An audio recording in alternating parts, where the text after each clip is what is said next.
But all complexions that I adore, so hard to find, these seem impossible to score. So I dream on to someday find that vintage love. I kept on looking, but everyone's such a bore. And out of a sudden, you came through the door. At the next table, your whiskey neat. The lights were dimmed as our eyes met and you saw me.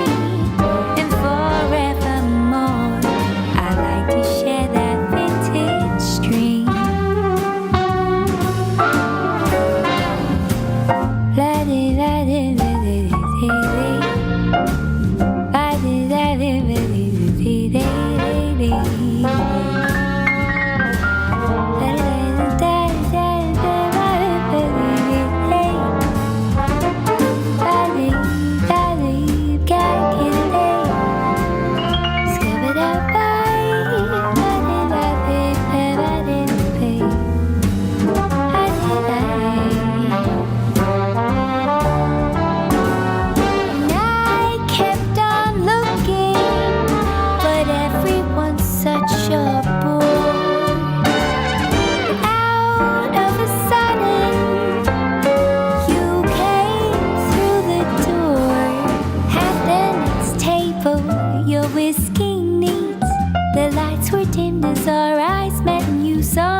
Tuxedo black, El Camino, 1969. Well, he said, give me some more love, give me some love, give it all. His filthy fingers said it all. Yeah. Give it. Well, he said, give me some more love, give me some love, give it all. His lazy eyes said it all. Come on, come on, come on, come on. Come on, come on, come on, come on. Well, he said, give me some more love, give me some love, give it all. Give me some more love, give me some love, give it all. He said, give me some more love, give me some love, give it all. Give me some more love, give me some love, give it all. All right, give it to me, yeah. All right, come on, come on, come on, come on. Yeah, come on, come on, come on, come on. Well, he said, give me some love, give me some love, give it all. Give me some love, give me some love, give it all. Give me some love, give me some love, give it all. Give me some love, give me some love, give it all. Baby, give me some loving. Well, na na na na na na na na na na.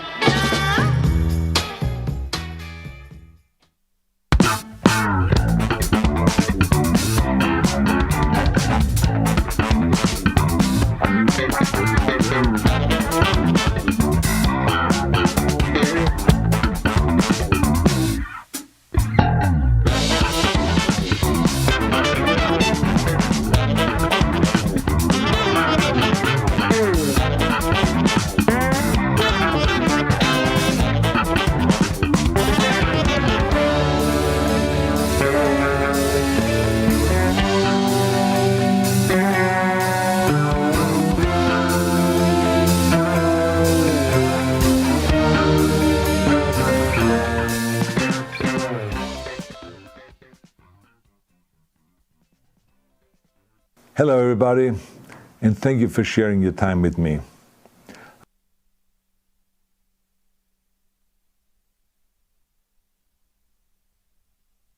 I'm sending this message through various different channels to reach my dear Russian friends and the Russian soldiers serving in Ukraine. I'm speaking to you today because there are things that are going on in the world that are being kept from you, terrible things that you should know about. But before I talk about the harsh realities, let me just tell you about the Russian who became my hero. In 1961, when I was 14 years old, a very good friend of mine invited me to come to Vienna and to watch the World Weightlifting Championships. I was in the audience when Yuri Vlasiv won the World Championship title, becoming the first human being to lift 200 kilograms over his head. And somehow a friend of mine got me backstage. All of a sudden, there was a 14-year-old boy standing in front of the strongest man in the world. I couldn't believe it. He reached out to shake my hand. I mean, I still had a boy's hand. He had this powerful man's hand that swallowed mine. But he was kind, and he smiled at me. I will never forget that day. Never. I went home and I put his photo above my bed to inspire me when I started lifting weights. My father told me to take down that picture and to find a German or an Austrian hero. He got really angry and we argued back and forth. He didn't like Russians because of his experience in the Second World War. You see, he was injured at Leningrad, where the Nazi army that he was part of did vicious harm to the great city and to its brave people. But I did not take the photograph down, no, because it didn't matter to me what flag Yuri Vlasiv carried. My connections to Russia didn't stop there, by the way. Oh, it actually deepened when I traveled there with bodybuilding and for my movies and met all my Russian fans. And on one of those trips, I remember, I met Yuri Vlasiv once again. It was in Moscow during the filming of Red Heat, which was the first American movie allowed to film in Red Square. Now, he and I spent the whole day together. He was so thoughtful, so kind, and so smart, and, of course, very giving. He gave me this beautiful blue coffee cup, and ever since then I've been drinking my coffee out of every morning. Now, the reason why I'm telling you all of those things is that ever since I was 14 years old, I've had nothing but affections and respect for the people of Russia. The strength and the heart of the Russian people have always inspired me. And that is why I hope that you will let me tell you the truth about the war in Ukraine and what is happening there. No one likes to hear something critical of the government, I understand that. But as a longtime friend of the Russian people, I hope that you will hear what I have to say. And may I remind you that I speak with the same heartfelt concern as I spoke to the American people when there was an attempted insurrection on January 6th last year, when a wild crowd was storming the US Capitol, trying to overthrow our government. You see, there are moments like this that are so wrong, and then we have to speak up. And it's exactly the same with your government. I know that your government has told you that this is a war to denazify Ukraine. Denazify Ukraine? This is not true. Ukraine is a country with a Jewish president, I might add, whose father's 3 brothers were all murdered by the Nazis. You see, Ukraine did not start this war. Neither did nationalists or Nazis. Those in power in the Kremlin started this war. This is not the Russian people's war. No. As a matter of fact, let me tell you, what you should know is that 141 nations at the UN voted that Russia was the aggressor and called for it to remove its troops immediately. Only 4 countries in the entire world voted with Russia. That is a fact. See, the world has turned against Russia because of its actions in Ukraine. Whole city blocks have been flattened by Russian artillery and bombs, including a children's hospital and a maternity hospital. 3 million Ukrainian refugees, mainly women, children, and elderly, fled their country, and many more are trying to seek to get out.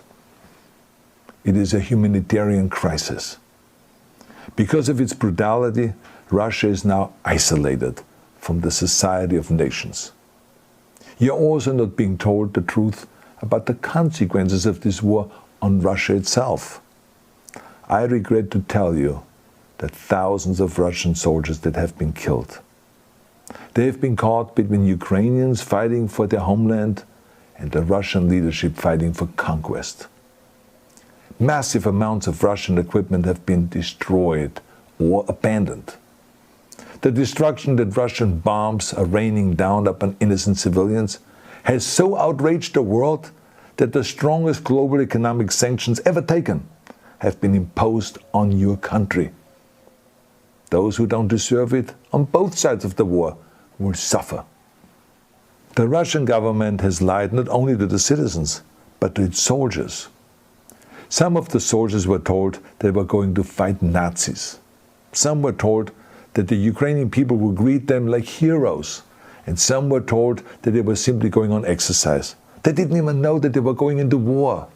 And some were told that they were there to protect ethnic Russians in Ukraine. None of this is true. The fact is that Russian soldiers have faced fierce resistance from the Ukrainians who want to protect their families and their country. When I see babies being pulled out of ruins, I think that I'm watching a documentary about the horrors of the Second World War, not the news of the day. Now let me tell you, when my father arrived in Leningrad, he was all pumped up on the lies of his government. And when he left Leningrad, he was broken, physically and mentally. He lived the rest of his life in pain. Pain from a broken back, pain from the shrapnel that always reminded him of these terrible years, and pain from the guilt that he felt. To the Russian soldiers listening to this broadcast, you already know much of the truth that I've been speaking. You have seen it with your own eyes. I don't want you to be broken like my father. This is not the war to defend Russia that your grandfathers or your great-grandfathers fought. This is an illegal war. Your lives, your limbs, your futures are being sacrificed for a senseless war condemned by the entire world. Now, to those in power in the Kremlin, let me just ask you, why would you sacrifice those young men for your own ambitions? To the soldiers who are listening to this, remember that 11 million Russians have family connections to Ukraine. So every bullet you shoot a brother or a sister. Every bomb or every shell that falls is falling not on an enemy, but on a school, or a hospital, or a home. I know that the Russian people are not aware of such things are happening. So I urge the Russian people and the Russian soldiers in Ukraine to understand the propaganda and the disinformation that you are being told. I ask you to help me spread the truth. Let your fellow Russians know the human catastrophe that is happening in Ukraine. And to President Putin I say, you started this war. You are leading this war. You can stop this war. Now, let me close with a message to all of the Russians who have been protesting on the streets against the invasion of Ukraine. The world has seen your bravery. We know that you have suffered the consequences of your courage. You have been arrested, you have been jailed, and you have been beaten. You are my new heroes. You have the strength of Yuri Vlasiv. You have the true heart of Russia. My dear Russian friends, may God bless you all.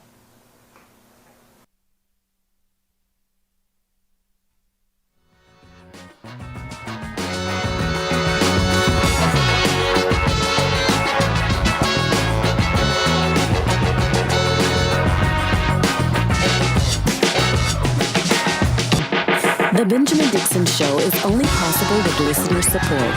Go to www.patreon.com/The BPD Show.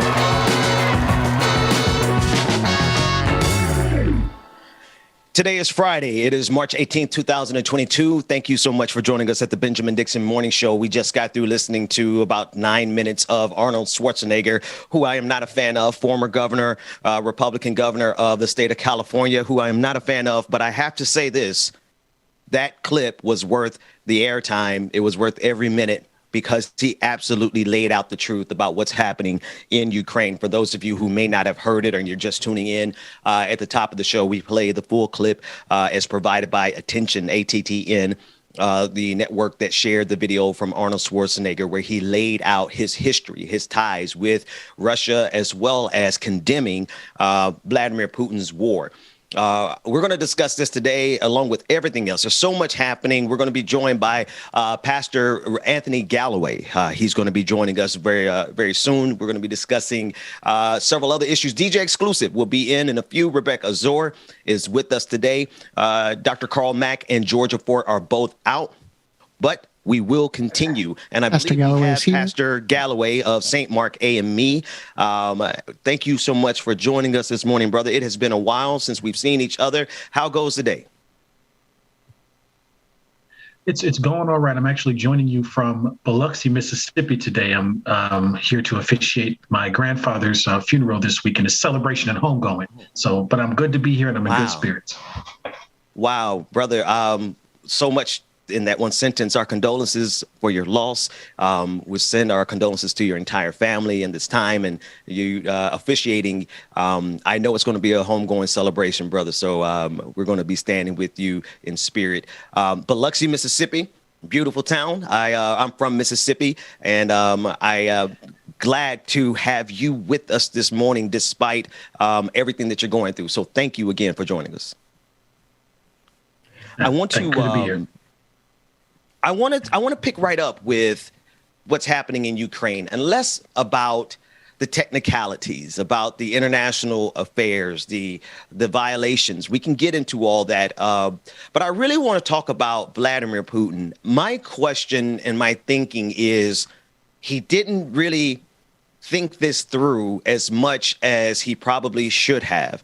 And the reason I say that this morning is because I don't know that he is going to be able to back away from this war, because backing away from this war for him is not only the end of his political career, but it might be very dangerous for him because of the number of Russian soldiers who have been killed and the kind of embarrassment. More broadly speaking, I kind of want to talk about, when you are going down a pathway and you know it's the wrong road, Reverend, you know it's the wrong road. You didn't know before you got on the road, but you got on this pathway and it's the wrong road, but you become pot committed. How could a person who is traveling down the absolute worst path, which Vladimir Putin is on, and unfortunately, he's taken the entire world with him, but I fear we may be dealing with some interpersonal issues, because if he cannot make the conscious decision to accept that he made a wrong decision and end this war, I oftentimes see people double down and triple down on the negative. He knows he's wrong, but instead of turning around and going in the right direction, why do we double down on the bad direction? I like to, when you come around, I like to just throw us in the deep end. Let's go, Doc. Well, it's stay out of my sermon on Sunday. That's what's happening right here. Because yet again, you're walking down the lane. This is one of the challenges that we have when we talk about a lot of different things. Whether we're talking about somebody who's in the throes of drug use, if we're talking about somebody, just to make some of the comparisons that's real to my everyday life. How do you get that on-off ramp, right, in the space where I feel like the only option I might have is to double down? One of the hard questions for us to have to contend with, though, in this is the off-ramp might require us to get over our vitriol or a need for revenge or retaliation. That's going to be a difficult thing for us to do, because so for example, we say everything stops right now, right? everything's going to shift and move towards. So how does Russia pay back all the lives that are lost, all the folks that are dying? I have a friend from seminary who was from Ukraine, who we're pretty sure was killed in action. And so there is a question that we're going to have to face at some point. Even if we were to stop right now and Russia were to retreat all the way back, we'd have to think about what's going to be the retaliation, not just for this moment, but for future moments. Because somebody else may come back and look down and say, well, I got too far into it, and there was no option for me to go and back down and not have to and not have to feel the retribution. So I might as well keep going. I might as well go further than the last person. So there's some interesting existential questions that we're going to have to ask for ourselves, even if all the hostilities were to end right now. I love you, brother. I do. But I can't stand you sometimes because you have a real good way of flipping these questions right back to the person who asked them. Like, you're right. If the person, let's take Vladimir Putin out of the equation because, international relations, international affairs, while I know what we're saying is applicable, I find too often in international affairs, people take themselves so seriously that they don't consider these interpersonal, these kind of complexities. But you're right. If there is no pathway back for the Russian people, because I don't know if there's going to be one for Vladimir Putin, but then if we want him to stop this war, the international community has to give some kind of signal that they're not going to kill him, that they're not going to extradite, that they're not going to, you know what I mean? Like, if there's no path for him to safely turn around, then how can we as an international community expect him to turn around? And we can apply that to anybody for that matter.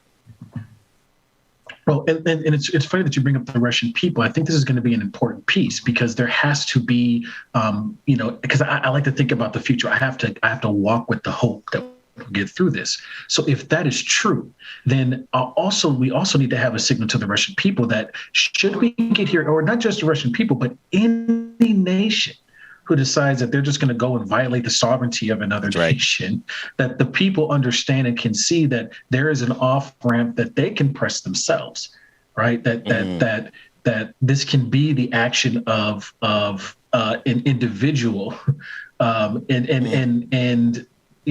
that there can be a place to go, right? There's an option that they can press that leader to take even before we get to this stage. Now, one of the things that I think is on everybody's mind is what this escalation means. We went through in the United States ourselves having a leader who we weren't sure wouldn't push some crazy buttons like this themselves. That's right. And there was a deep concern for us. Now the Russian people are experiencing a very similar thing for those who can get past the propaganda that's being given and fed. But there's also, as we think about this, there's also that thing that happens, again, to look back on ourselves, right? What is our after this moment stance going to be? And this is another moment that has put forward a whole bunch of hypocrisy, because Russia did this overtly with tanks in front of all the folks. Is there going to be a question then, if, depending on how this goes, that's going to start to question nations who do this in a quieter way, in a subtle way, in ways that aren't in front of all the cameras and is easily to connect the dots for? So there's going to be some very important conversations for all of us to have when we get through this moment. One thing I'm all about is self-reflection. I've been thinking this morning, I wish above anything else that the international community had this type of solidarity around stopping the United States from going into Iraq, looking for weapons of mass destruction that didn't exist. I wish that the international community had done this every single time we see this type of aggression, as well as the silent aggression, because you're right, it is the silent aggression that still spreads disaster and colonialization all around the globe. I want to turn our attention very briefly to James Whitney Hill, the 68-year-old American who was killed in Ukraine. He was living there.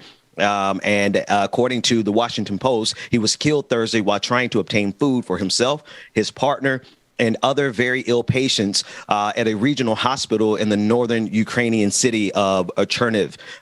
His sister is the one who reported this information. I'm looking at several stories of Americans who not only live there, but volunteers who are going over to support.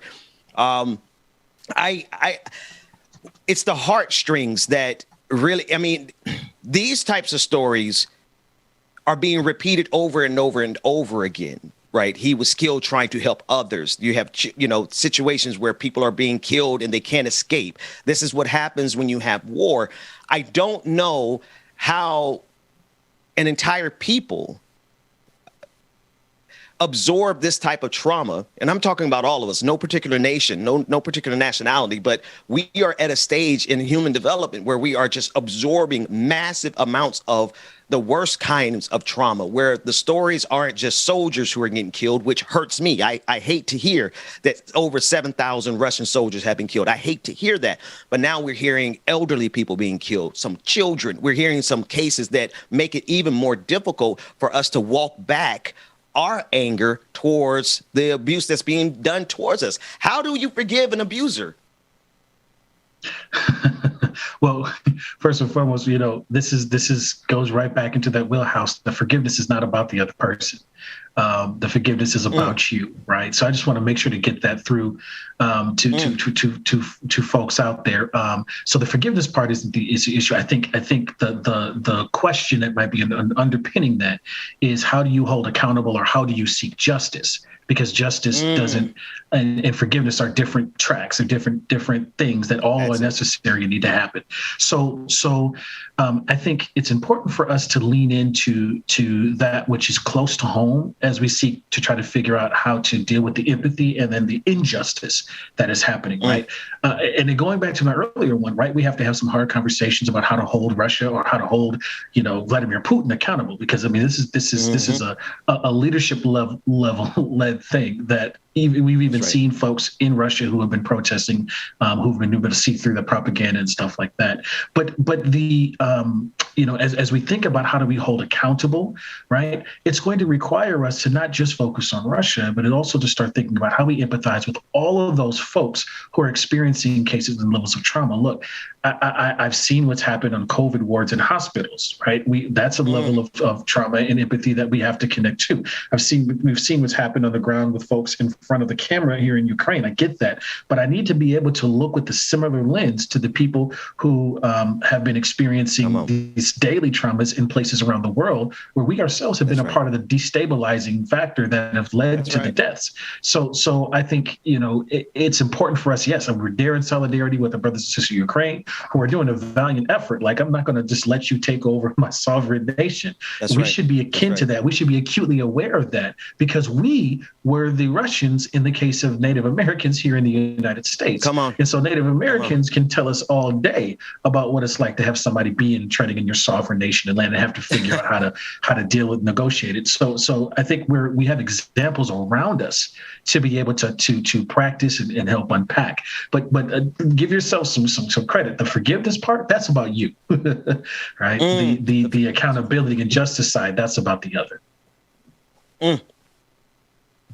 Brother, we got so many things, so many complicated things here to unravel, because I'm thinking of Yemen, right? I'm thinking of, while the civil war in Syria is different, there are millions of refugees from Syria who are not getting the same level of compassion towards them because of where they come from. They're just layers of trauma upon trauma upon trauma. And I just want to read just a little bit more about this young man, or rather this gentleman, James Whitney, who was killed because he was killed. Let me just read. Instead of leaving, Hill and his partner made at least a 4-hour trek to reach the hospital so she could receive treatment for her progressive multiple sclerosis. Somewhere along the way, she came down with pneumonia, according to the sister, extending their stay in the hospital as the country they both love burned outside. And as a result of taking his partner to get this treatment, he became a casualty, the first American, I believe, to become a casualty of Vladimir Putin's push into Ukraine. This is just there's no conclusion to this conversation, right? It is to be continued as we see these developments go on all around us. I want you to get the last thought on this, because it is a very complicated thing. We do have to seek justice. Ukraine has to protect its borders, and we have to ask ourselves, what role do we play in helping bring this escalation down? I just want you to give a closing thought on that. Well, play the long game. I have to speak to the folks who are trying to make sense of this, because we all are, and we're seeing this just yet another example of us being willing to kill, and over what, right? I'm not a believer that statecraft is a reason enough to take the lives of other folks and endanger the lives of your own folks. And so I think, in the long game, one of the things that we have to think about as a global society is are we willing to do the work to make life precious, really precious, at all levels? And I mean at all levels, at every turn, at every stage, and have that be first and foremost. I think it's something that's going to be the central conversation going forward about can we be an international community without the death of folks. And I've said this about the killing of Black and brown and indigenous peoples here in the United States extrajudicially, but I want to extend this to the here. I am tired of blood being the price for our consciousness in the United States. And I'm tired of blood being the price for our consciousness internationally. And so can we commit to doing something other than sacrificing blood as a sacrifice to altar? Last I checked, Jesus already was crucified and raised from the dead and freed us from our sins. I'm a Christian because I got to say it that way. So we've already done that. Why do we keep feeling the need to do that? Okay. I thought I was done. We are done with that particular conversation. But my next question to you, really, that's been my thought. At what point do we collectively, and I feel maybe this is an inflection point, and tell me if you are seeing some of the same things. I have to couch what I'm getting ready to say in the clear underpinnings of white supremacy that still remains on the international stage. We see it even in Ukraine. We see it in Russia. So that's the caveat. But at what point will we be satisfied? What point will the international community completely reject violence in that form? I feel like this moment that we're in is kind of a test of the book, The End of History and The Last Man. The author's name is escaping me right now, but he was essentially saying that this world order that we have is the culmination. This is the best that the international community can do. In other words, the system that we had before Vladimir Putin made his move was considered to be the apex of human progress. I feel like that's being tested really thoroughly right now by Vladimir Putin's push. I am encouraged by the holistic response from the international community, with the caveat of white supremacy, obviously. I want to ask you, what do you feel is happening in this overall conversation? Do you feel like Vladimir Putin is going to be able to make that shift into a new world order? Not so much about Vladimir Putin, but to say, is the international community strong enough to use every other means except for violence to stop someone who's willing to use violence? Because I think that is the inflection point in history if we've made it past that. What are your thoughts on that?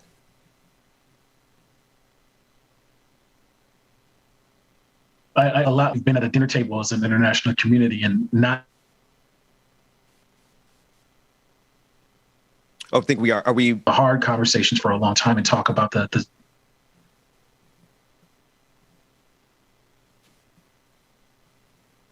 Okay, Dwayne, hang on. I just want to check real quick if that's me. One of us is lagging here.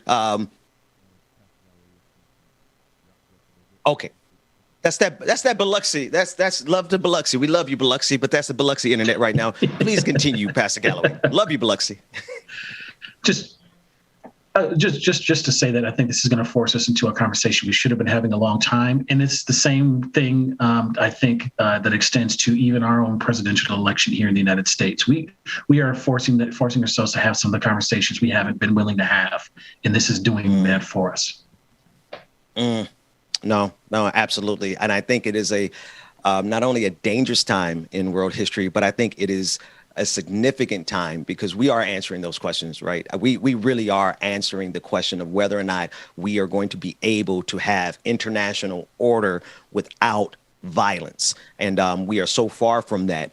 But I think this might be a turning point. One other story before we go to a quick break. Pastor Galloway, I don't know how much time you have with us this morning. If you can hang out, we're going to be joined by Sabrina Williams. She is the chief operating officer at ACT TV, and we're going to be discussing some of their campaigns to help bring justice. I want to shift our attention really quickly to one more detail before we go. Joe Biden is pleading with the private sector to help narrow the gender wage gap. Now, this is obviously in the backdrop of everything else that's going on. According to the Associated Press, Joe Biden is going directly to these corporations.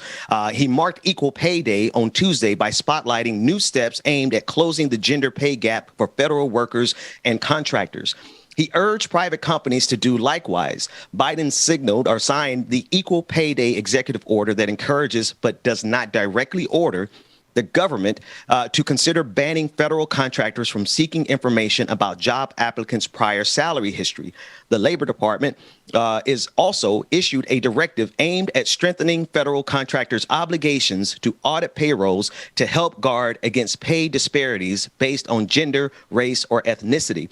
The Associated Press went on to say, to give us this quote, "It is my hope that it sets an example for all private companies to follow as well," Biden said after signing the executive order. "Gender equality is not a women's issue alone. It benefits everybody." 2022, and we're still fighting for equal pay.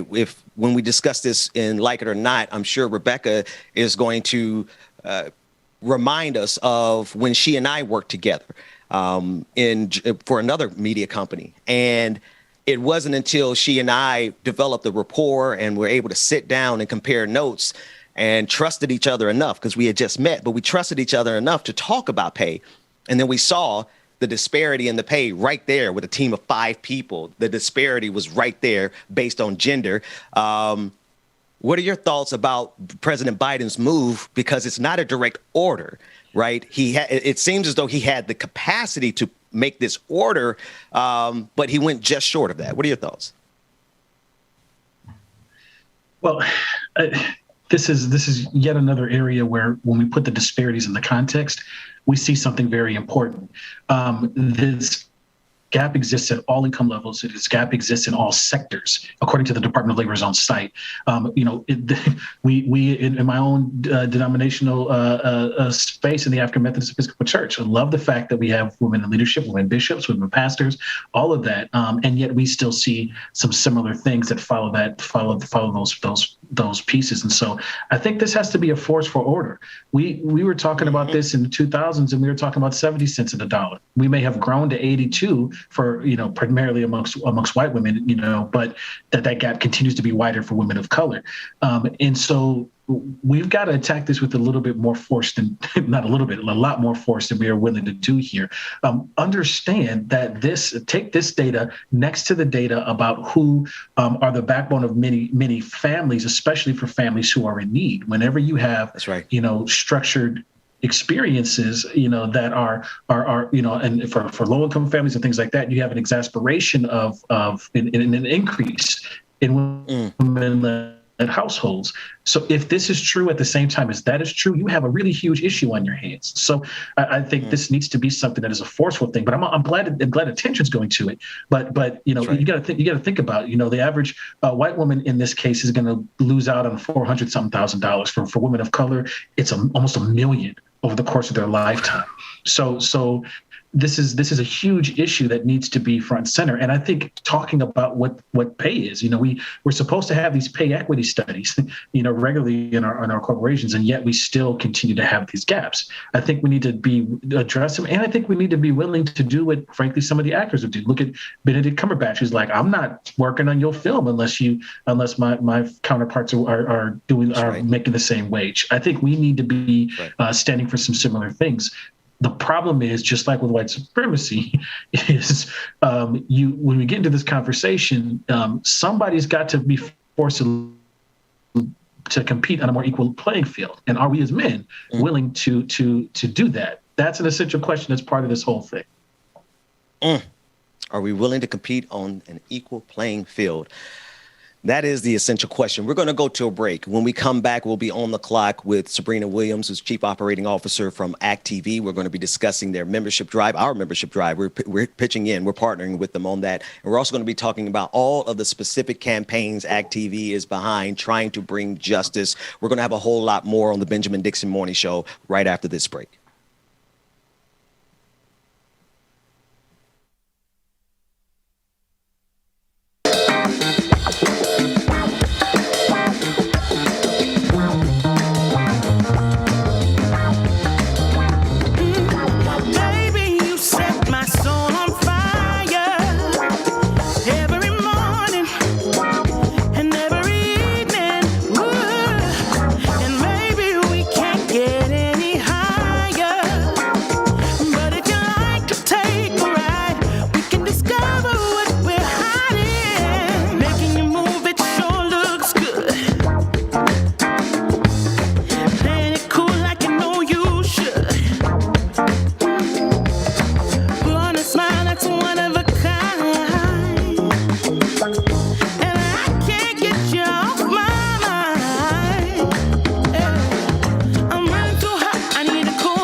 Your girl OD, I get in my way, never out of my lane. Feel like you the one and I'm on one. So what it's gonna be? Baby, squad up, we finna go deep. Riding on a team, got what you need. Baby, won't you keep me company?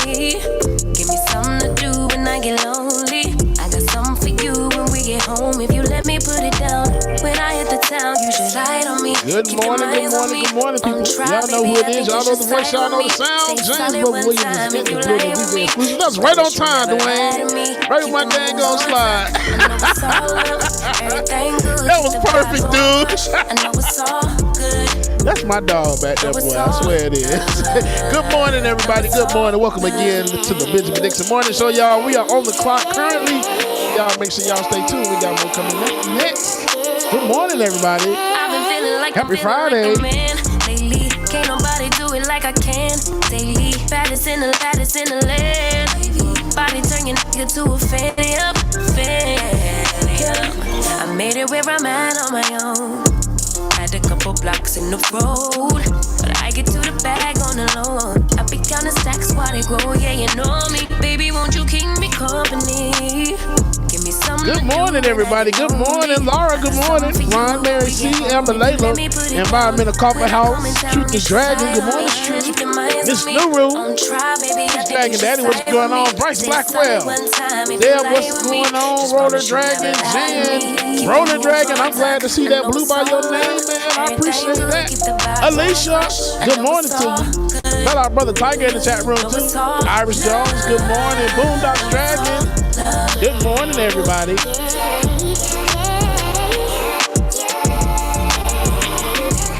Rachel Bannon, good morning to you.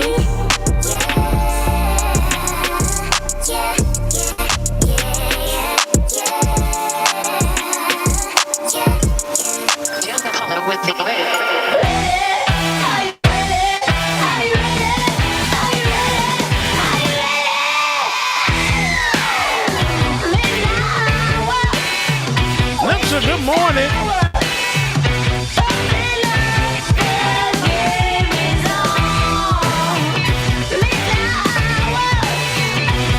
Good morning, everybody. Make sure that you stay tuned. Ism Onassis. I love it. Melody Dennis, good morning. Melanie, Chuck is handling some stuff right now. I've been in touch with him. Chuck is doing good. He said he shall be back soon.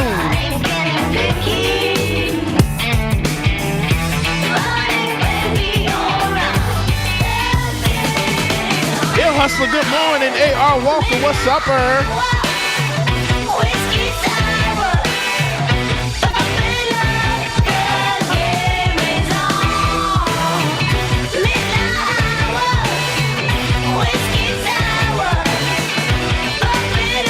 Roller Dragon, it is definitely needed. That's been going crazy the past week or so.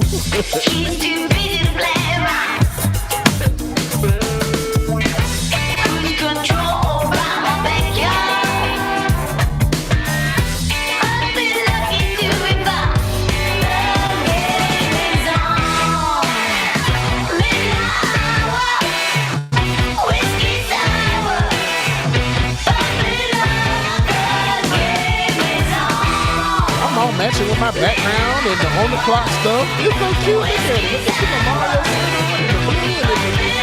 Look how cute. Good morning, Infinite Content. What's going on?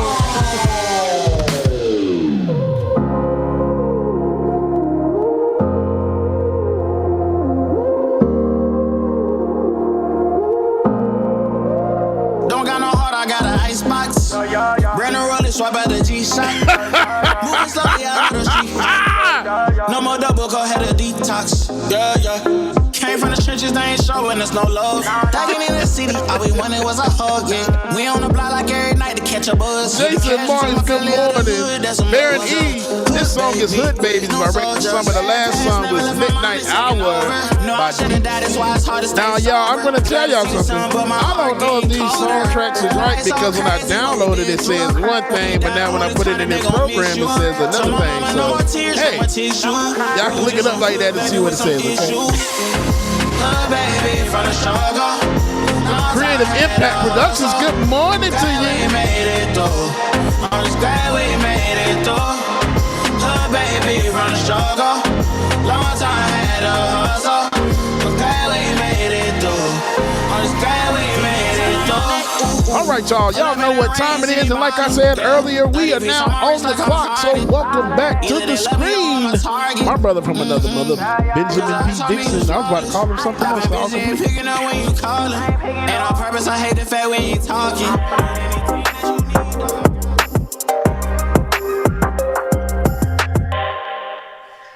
Welcome back to the Benjamin Dixon Morning Show. Thank you so much, DJ Exclusive. I'm not sure what you were going to call me. Let's save that for the after party, just to be on the safe side. I want to bring into the conversation friend of the show and our partners over at ACT TV, Sabrina Williams. She's a Chief Operating Officer for ACT TV. And we're also joined on Fridays, as always, by Pastor Anthony Galloway.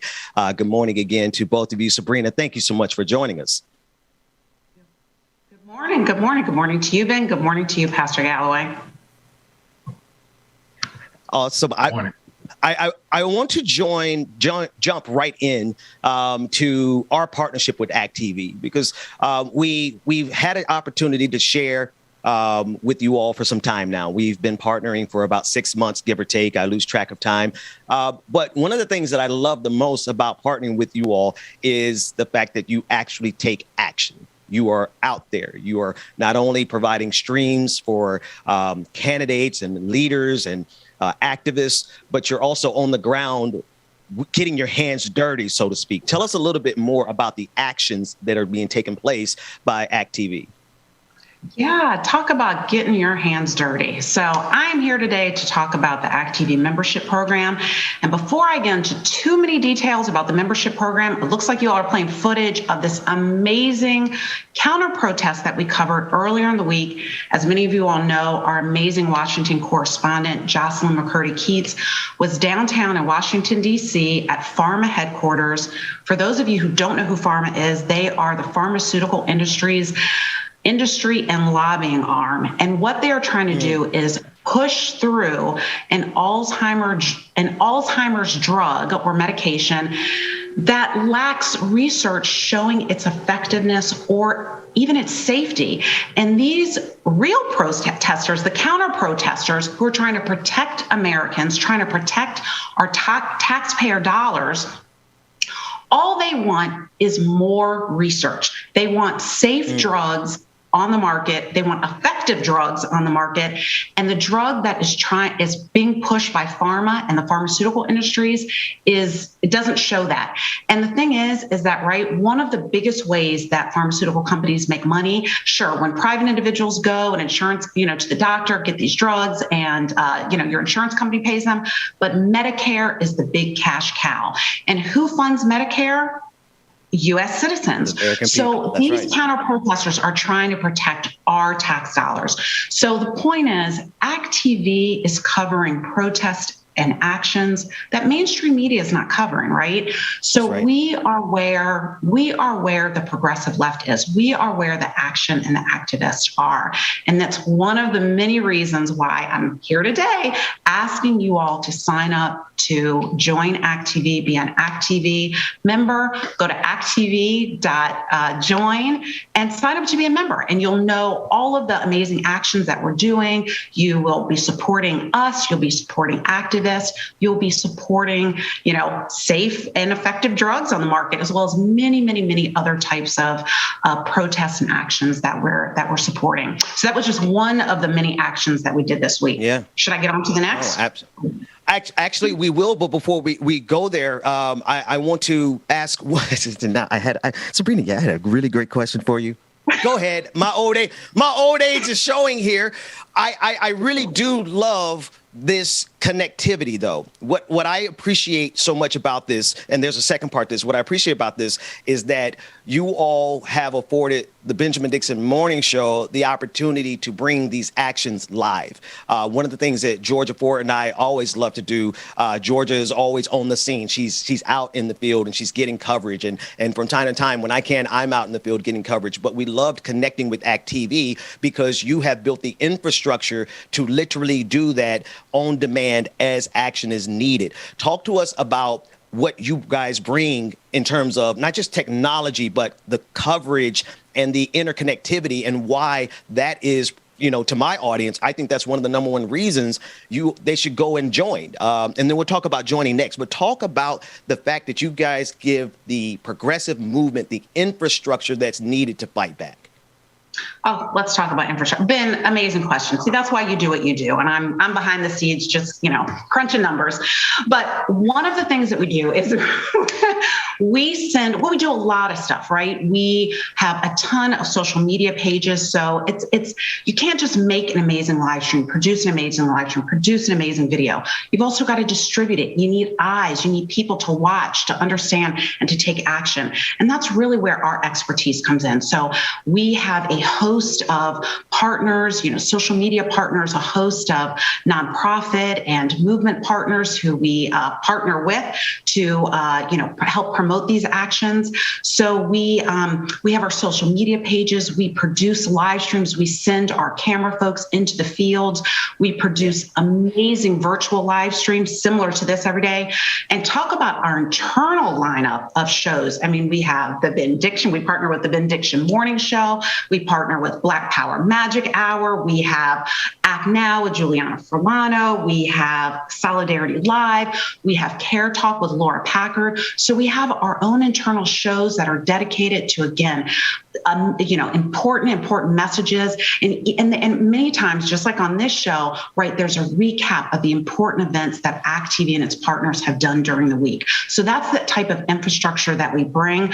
But let's face it, it's not free. So we urge you to sign up. We need support, right? We urge you to sign up to be a member. Go to act.tv/join. And once you do that, consider being a patron.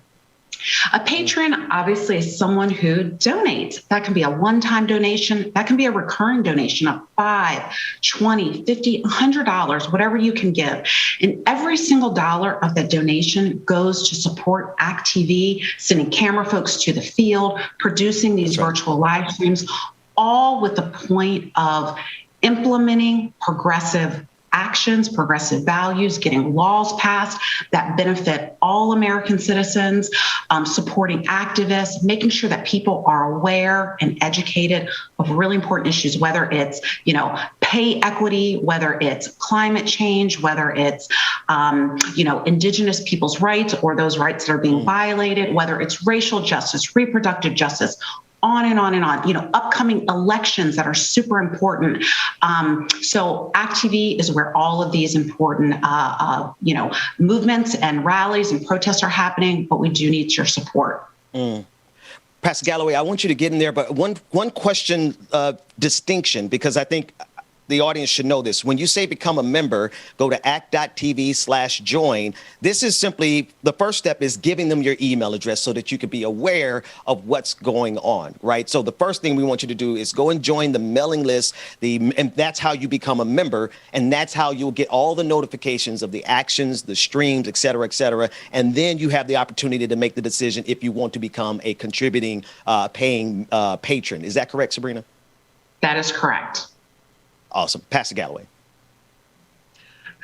And storms are rolling in here in Biloxi, so I apologize for my connection in advance. But one of the things that I think is really important is as you join and become a member and you get information and you start to support this. I mean, it's very similar to how in many ways in which local media or people supported media is able to cut through some of the things. We don't have the strings attached that other folks have in their own special interests. And so this is exciting for me, way to join in a way that can be on the ground. And I've been right there with Georgia when she's broken news stories that other folks just weren't covering.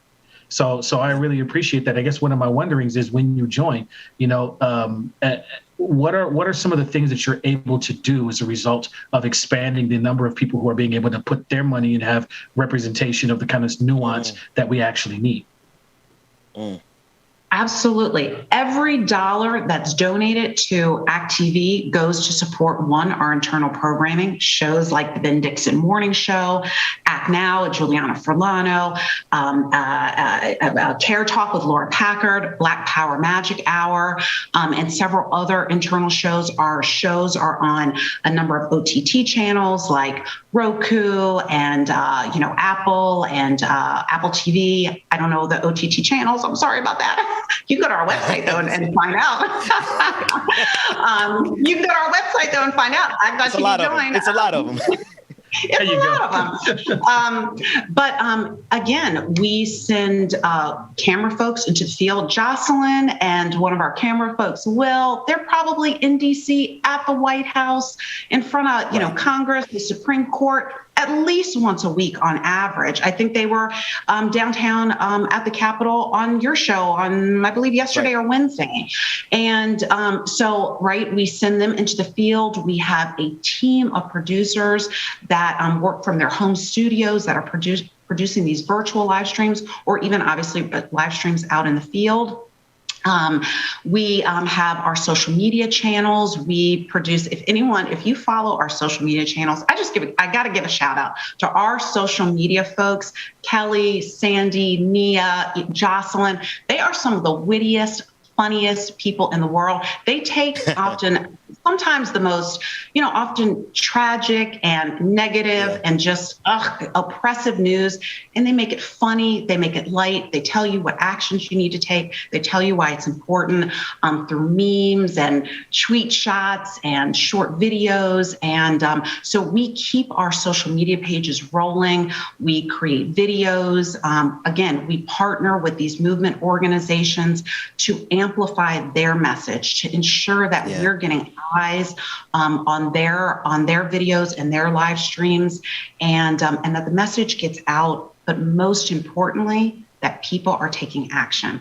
And that's That's my ask today. Take action. Sign up to be a member. Sign up to be a patron. All you have to do, it's a few clicks of your mouse and a few clicks of, do people even use mice anymore? Maybe a mouse anymore. Maybe it's the touchpad on your laptop. Go to act.tv, right?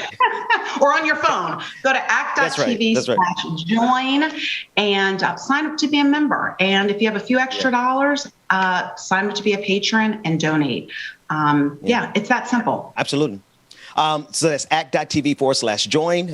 You give them your email address. You join the become a member by giving them your email address. I want to make that distinction because, we do need you to make financial contributions. But first and foremost, get connected, join the network, become a member, give them your email address so you know what's going on.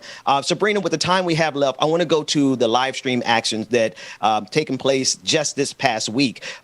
You all were connected with the Coastal GasLink pipeline protest. Just tell us about, literally what the average week looks like, and we have some of those clips when you're ready.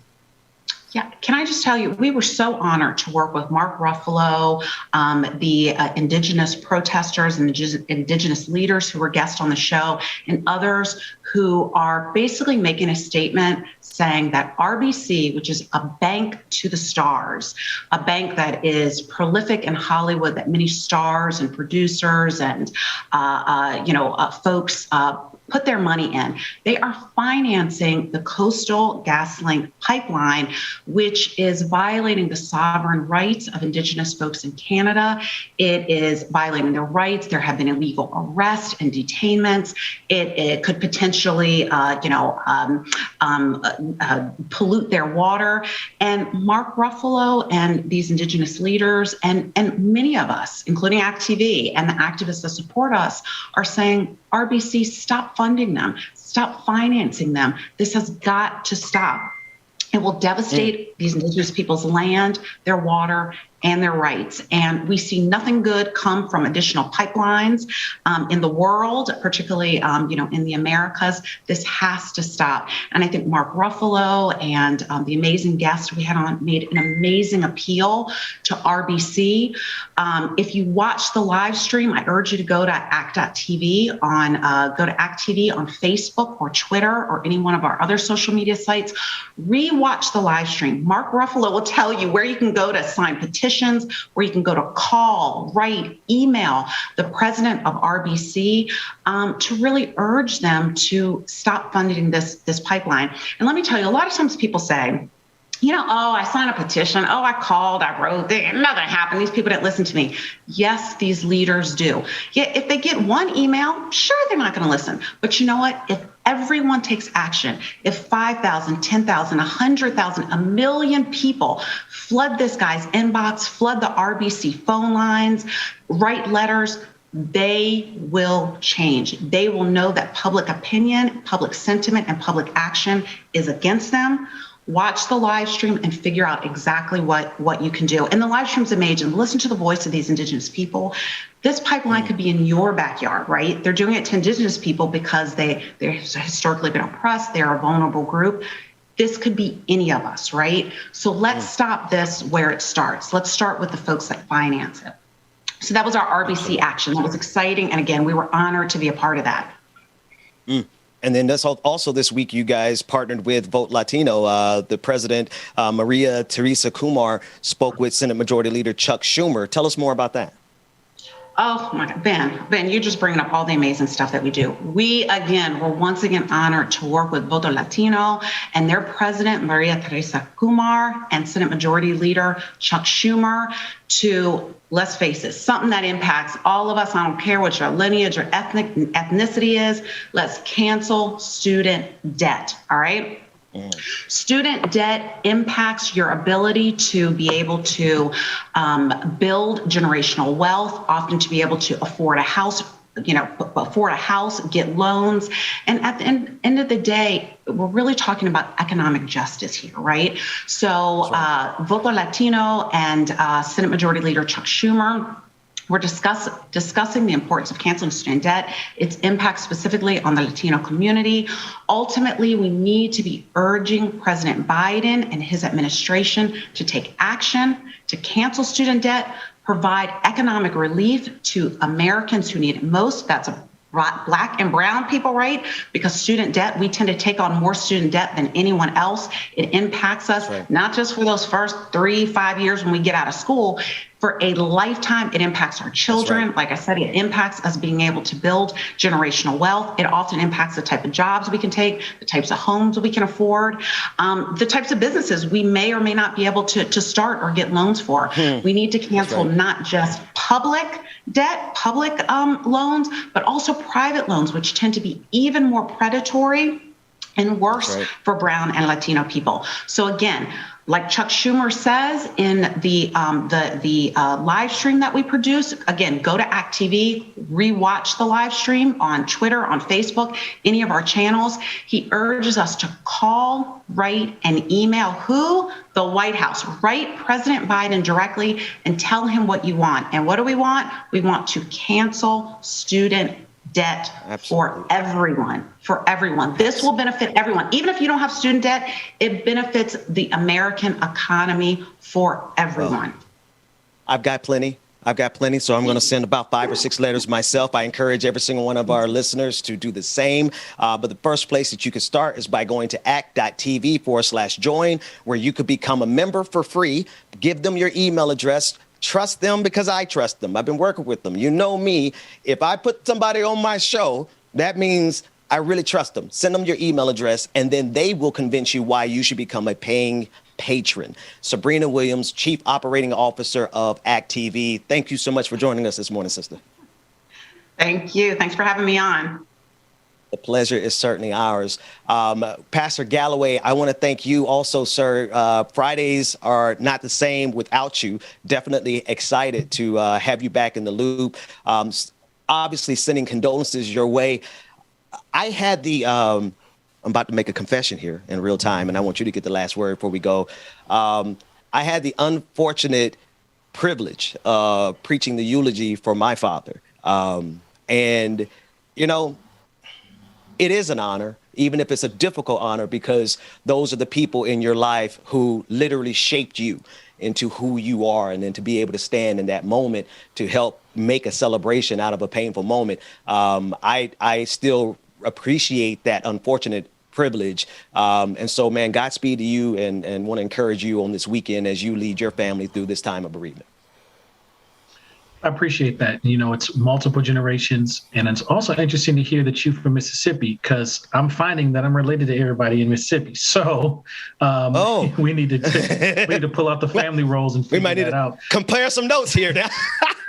But here's the power of this celebration of life is that my grandfather is the one who got me started on my journey of understanding our own history. At one point in Mississippi, Black folks outnumbered whites 18-1. Which is why the roots of the policies and the brutality had to be what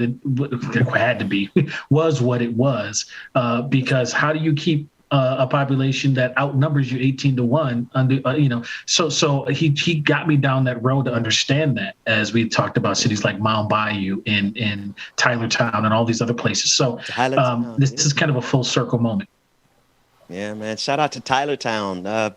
Man, how many times have I passed through that city going over to Louisiana? Man, we're certainly going to compare notes. I want to wish you safe travels everywhere that you go. Please tell everyone how they can get up with you until they see you again next week. You can get up with me by supporting Georgia Fort, who I contend is not Batwoman. I would say Misty Knight would be a better character archetype for her. But anyway, you can support the work of Georgia Fort and Black women journalists on the ground everywhere who are helping to keep the story straight. Yeah, absolutely. Pastor Anthony Galloway, man, we love you, brother. Safe travels. We'll see you next time. DJ Exclusive, take us away, man. We'll be back with the Benjamin Dixon Morning Show after this. Think about now. Think about now. Get on with it. Come on, get on with it. Come on, get on with it. Come on, get on with it. It's what I say. It's what I say. It's what I say. It's what I say. It's what I say. I don't like it, but I love you. This sound like some old Marvin Gaye right there, boy. I don't like it, but I love you. All right, y'all make sure y'all stay tuned. Make sure y'all stay tuned. We got more coming up next on the Benjamin Dixon Morning Show. Like it or not, it's coming up next. Good morning, everybody.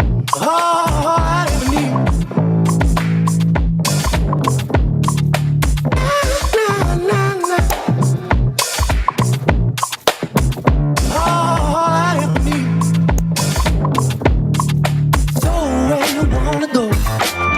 G-Man, good morning to you. Secular Way, good morning. Jay, good morning. Go where you wanna go.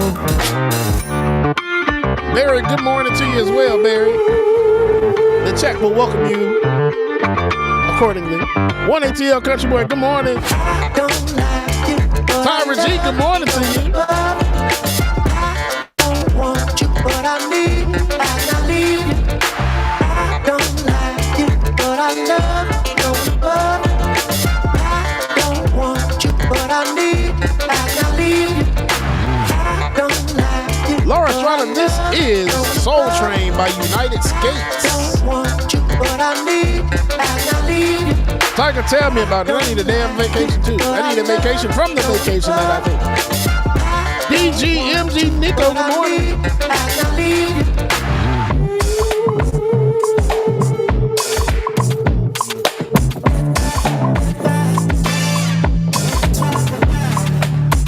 Priscilla, good morning.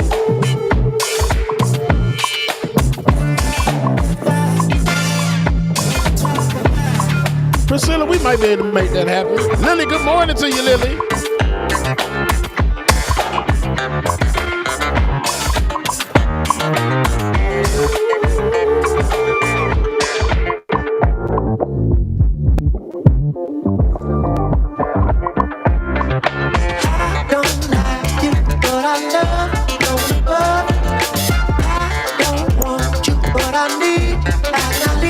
Good morning, Mama and Daddy.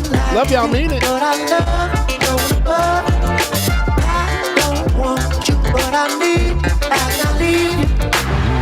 Trevor, good morning. Yes, you missed a great party last week. We won that as well, too. The previous one is actually. June 1969, good morning. Hey, Miss Sophia, good morning.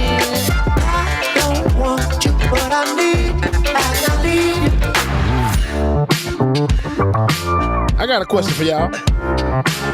How does music say goodbye? How does music say goodbye? Audios. Get it? Audios. AUDIOS. No? Okay, cool. Anyway, y'all stay tuned, man. Like, not starting up next, man. Good morning, everybody. Y'all make sure y'all stay tuned. I've been doing shows. Now we ain't steak. Remember sleeping Frankie on the Graham Jr. You know what? Vietnam has always been a place I wanted to go. Vietnam and Tibet. Thailand. I'm sorry, Thailand. Those are the two I want to visit. Like, definitely. I was tired every day. Green light, it's time to go. I don't want to live life fast or die too young. Die too young. 100 miles per hour, might crash cause a good die young. Yeah, the good die young. Push it to the limit, I can't go no more. Red light, no way, I'm coming back home. Long dirt road, all on my own. I'ma be the greatest, write my name in the stone. Write my name in the stone. Yeah, I'm coming back. All right, man, that works for me. Yeah, I'm coming back home.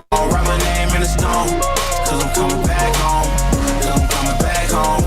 Where I left because I know my people. Right, Trevor. Diamond in the rough, I don't know what it is they see in me. Go down as a Frankie Graham, how was Vietnam? Rebecca P, good morning. Told me I should leave. Haven't seen you in a while.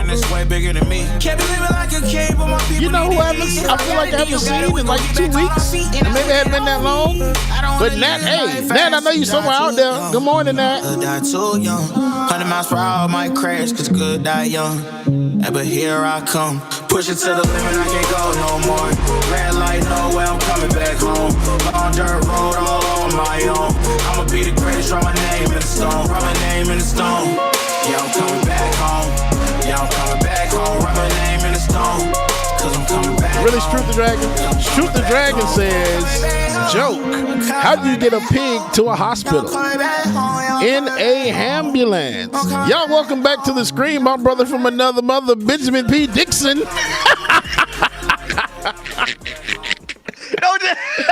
I love doing that. That would be so fun to me. Man, I was just clicking on the screen to go find some serious news, and you're going to bring me back on a ambulance. Man, come on, man. Who said Ambulance. that? Whose joke was that? Shoot the Dragon. Truth.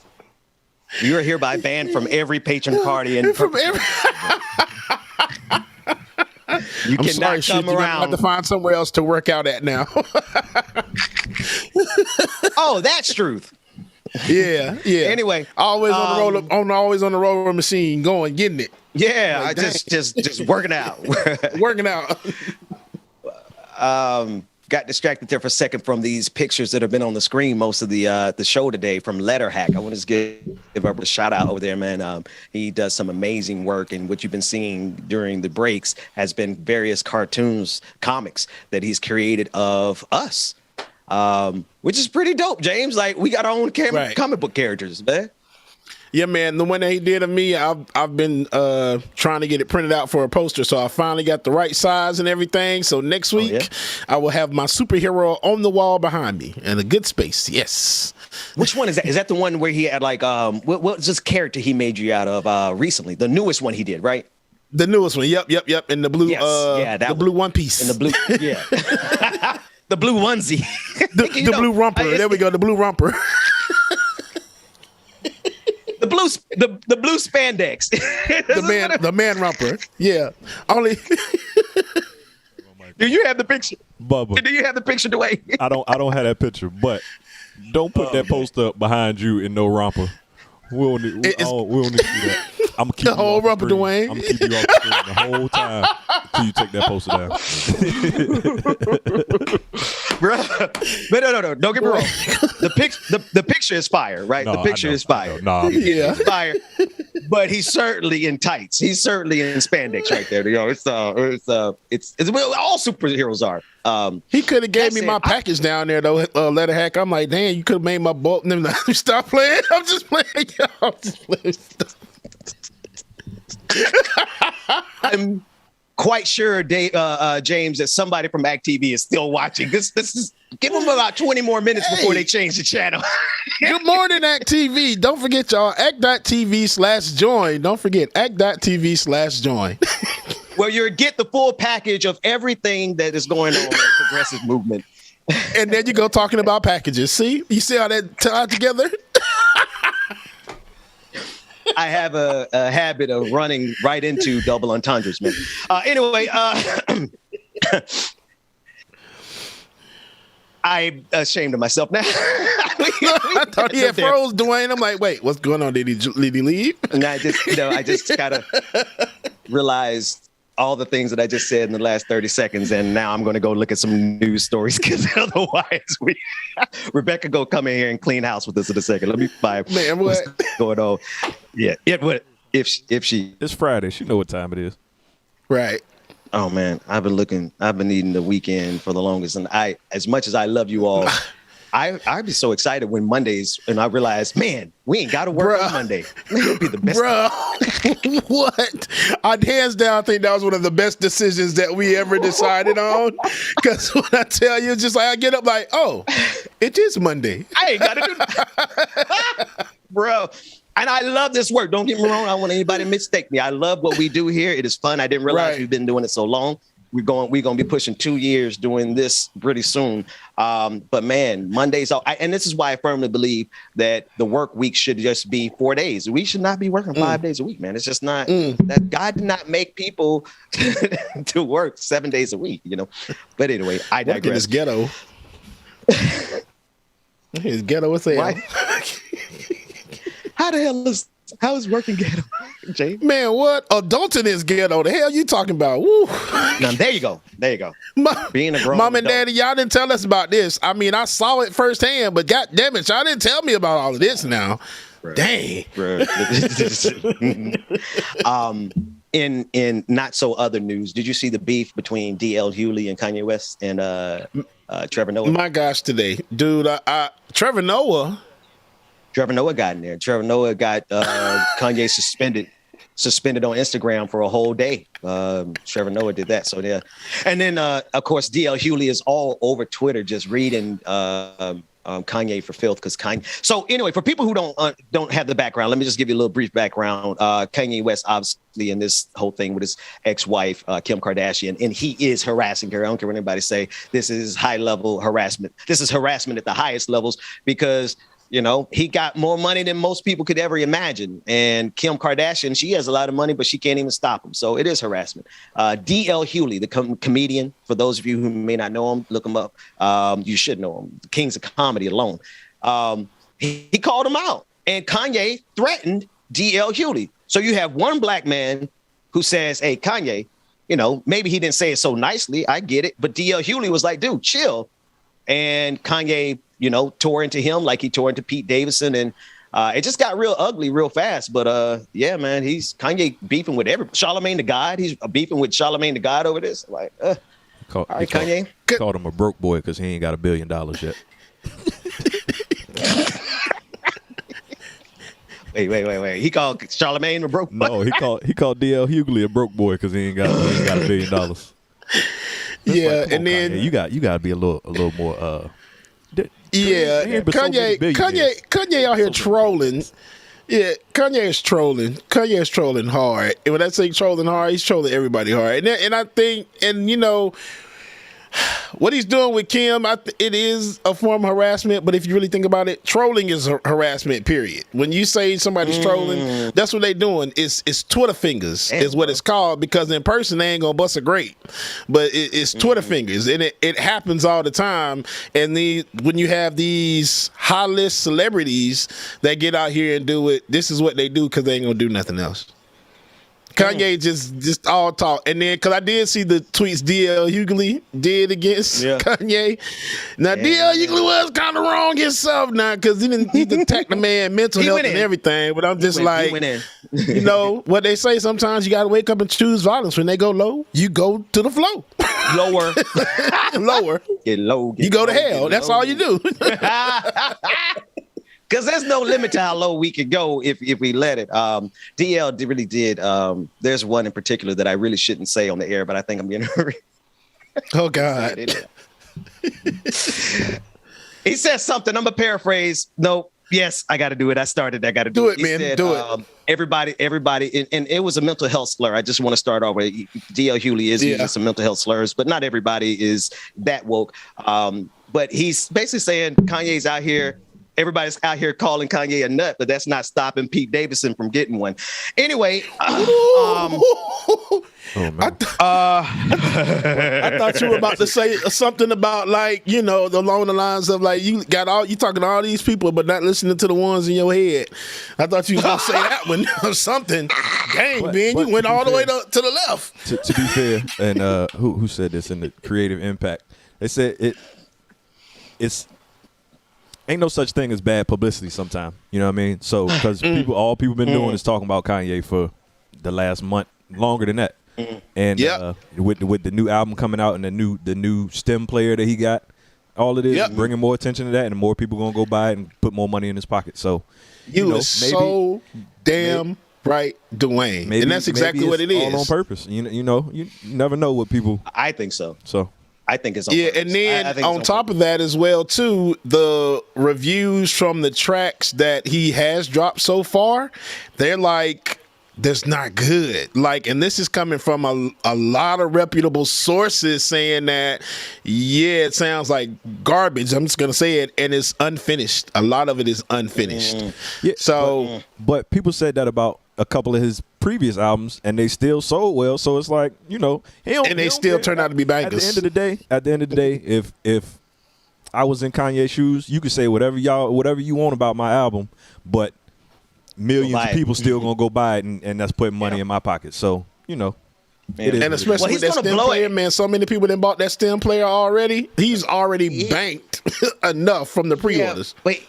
He gonna blow it on them Birkin bags and them ugly ass Balenciaga shoes. You see those shoes? He paid like $5,000 for. Man, I know that ain't no money for Kanye, but bro, is he still kind of be a fashion icon? Is that still part of his repertoire? That it is, but I mean. I agree. The stuff is hideous, but people people still gonna be out there following his trend. I seen something a couple weeks ago where he had them knee high black boots on. They was called Balenciaga Batman. That junk was I almost fell out my chair. Balenciaga Batman. I like that. And then, bro, but then Kanye had a nerve to talk about how DL Hughley dressed. Now, DL Hughley. I don't think he's a fashion icon, but he don't dress horribly. For an old man, he dressed pretty good, right? Kanye, you out here looking like a reject of a stormtrooper from Star Wars, and you talk about somebody else. I don't care how much you spend on your money. He don't look like he know how the hell to dress. I'm sorry. I just wouldn't bring my attention to talking about somebody else's clothes when I dress like a homeless man from the 30,000 year 30,023. It's called couture, Ben. It's called couture. It's called Kamess. Kamess. I love this dude. This dude's stupid. Kamess. Anyway, let's go a little deeper into this. Shift gears actually with Kim Kardashian. Kim Kardashian's former housekeeper demands sanctions in court. This is according to Pop Crave on Twitter. Andrew Ramirez, along with 6 other ex-members of Kim Kardashian's housekeeper maintenance crew, filed a lawsuit accusing Kim of failing to pay them overtime, not properly reimbursing them for expenses, and screwing them out of meal breaks. Now, this is the same Kim Kardashian who earlier last week said that everybody needs to just get off their effing butts and get to work. But if you get to work for Kim, you might not get paid. At least that's what this accusation is saying, James. Wow. Part of me believes it. The other part of me is like, that house is so big, I'm sure she has a house manager that probably runs all of that stuff. Because I've seen a lot of episodes of Keeping Up with the Kardashians, and she has like a lot of assistants and people that's working with her. So I'm sure somebody's running that house that probably is like reports to her and tells her certain stuff, and they just like, I don't care, handle it. I don't care. Kim told them workers to get up off their butts and go work, but I ain't paying you. But I ain't paying you. Nah. Oh my gosh, I have to pay you? But I'm Kim Kardashian. Oh my God. You know, like for free? Courtney. Why you got to put the emphasis on that? Storm. They are so damn, like, if you sit there and watch them, they're freaking hilarious because it's just like, y'all are so damn stupid. It's funny. Oh my God. It is. All right, I got a couple of more. We talked about this a little bit yesterday, but I didn't see the article until now, and now I'm a little scared, James, because Netflix will start charging users for sharing subscriptions outside of their household. See, at first I thought Netflix was going to get slick and contact the people who are using my passwords and tell them they have to pay. But that's not what Netflix is getting ready to do. Netflix is getting ready to charge me for every 300 people I got out there using my passwords. I just like to let everybody know, if you got a Ben Dixon password to Netflix, I'm canceling that because I ain't paying for you. It was good while it lasted, James, but they coming after me, bro. They coming hard. Did they say how much they're supposed to be charging? Because you might be in trouble too. Let me read a little bit. This is from people.com. I've been sharing passwords before they even had the internet service, man. I just been giving out my password like, oh, Netflix? Oh, okay, here you go. And then finally, Netflix is making an effort to curb password sharing with new features being launched and tested in parts of Central and South America. Oh, okay. I'm okay for a little bit. For a couple weeks. On Wednesday, the company announced on its site that it has been working on ways to enable members who share their Netflix accounts outside of their household to do so easily and securely while also paying a bit more. Under the heading, Paying to Share Netflix Outside of Your Household, the release stated that features like separate profiles and multiple streams in our standard and premium plans have created some confusion, and now as a result, accounts are being shared between households. That's not why we share that. That's not why I share. Definitely not why we share passwords. And ain't nobody confused about the sharing. I shared my password because I didn't want y'all to get any more money. Just straight up, dead ass. As a result, accounts are being shared between the household, impacting our ability to invest in great new TV and films outside for our members. You guys don't have any, I don't know. I don't think they have enough great new films for me to pay extra money than I'm already paying. I mean, you know, they have some really good shows. It depends. You know, Netflix is like, I won't say it's a hit or miss, but they have a lot of content. They have a lot of good content. I will say that. There's a lot of and they have some very good movies. But what it is now is that they're trying to compete with, when the pandemic happened, you know, a lot of focus shifted. A lot of people stopped making movies to put in these movie theaters now, so they lost that money. So now what it is, okay, let's get all these people to start acting in these movies and let's put them on Netflix. This way, if we increase our prices, we can pay for all of this stuff. That's all that is. That, and I think it even goes back a little further than that to when Disney and those other kind of streaming platforms started pulling their content from Netflix and putting it on their own platform. So now, like, Disney Plus has their own, Peacock with all the CBS programming, was it NBC with all the NBC program? Everybody has a streaming platform now. So in the last 4 or 5 years, Netflix just started throwing buku bucks at trying to produce their own content, but people weren't receiving it the same way as some of the other content that's been coming out and some of the other favorite kind of stuff that's been coming out. And then all of the other platforms are doing the same. Like Apple TV, Apple is paying big time stars. Like they have shows and movies on Apple that with big name people. They got good content. Other people are producing their own content. So they just trying to catch back up and recoup some of that money they've been losing to the other platforms. That makes sense. And I want to make a correction because go ahead, James. Oh no, I was gonna say that's definitely what it is, and especially because Disney just pulled all of the Marvel shows from Netflix. Makes me so mad. Excuse me, and put them on Disney Plus. Yep. So it's just like that was like one of the main reasons I even started Netflix at first was because of the Marvel shows, and then of course there are some other things on there, but yeah, that's what it is. Dwayne, I heard you mention Peacock. I'm thinking now about the new series Bel-air, which is causing. You gotta have. First of all, have y'all seen any of it yet? Yes, it's very good. Very good. It's very good. Very good. I really love how they remade it to where it's still still have that bit of comedy in there, but it's more of a drama now. But the guy that plays Will Smith, my God, today is it good? It's like, sometimes it's like, damn, it seems like he just got ripped that right from him. But it's damn good. It is good. It's really worth the watch. Yeah. Most of the reviews, like 99%, Dwayne, I dropped the link. 99% of the reviews I've heard have been amazing. I haven't watched any of it, but I, seen the conversations on Twitter. A lot of people see, well, not a lot. There's a small percentage of people who see this new version of Fresh Prince and take issue with it because it's not the happy-go-lucky family. And then there's a couple of tweets here, an argument talking about how the issues that they face in this series makes the family not like. It instead of the happy-go-lucky comedy family with the Fresh Prince of Bel-air, they're saying now you have this drama that is making black families not look as good. This was a big enough conversation on Twitter for me to ask y'all about it. I haven't seen it. So what are your thoughts? I saw that kind of debate going back and forth on Twitter and a couple on Facebook as well.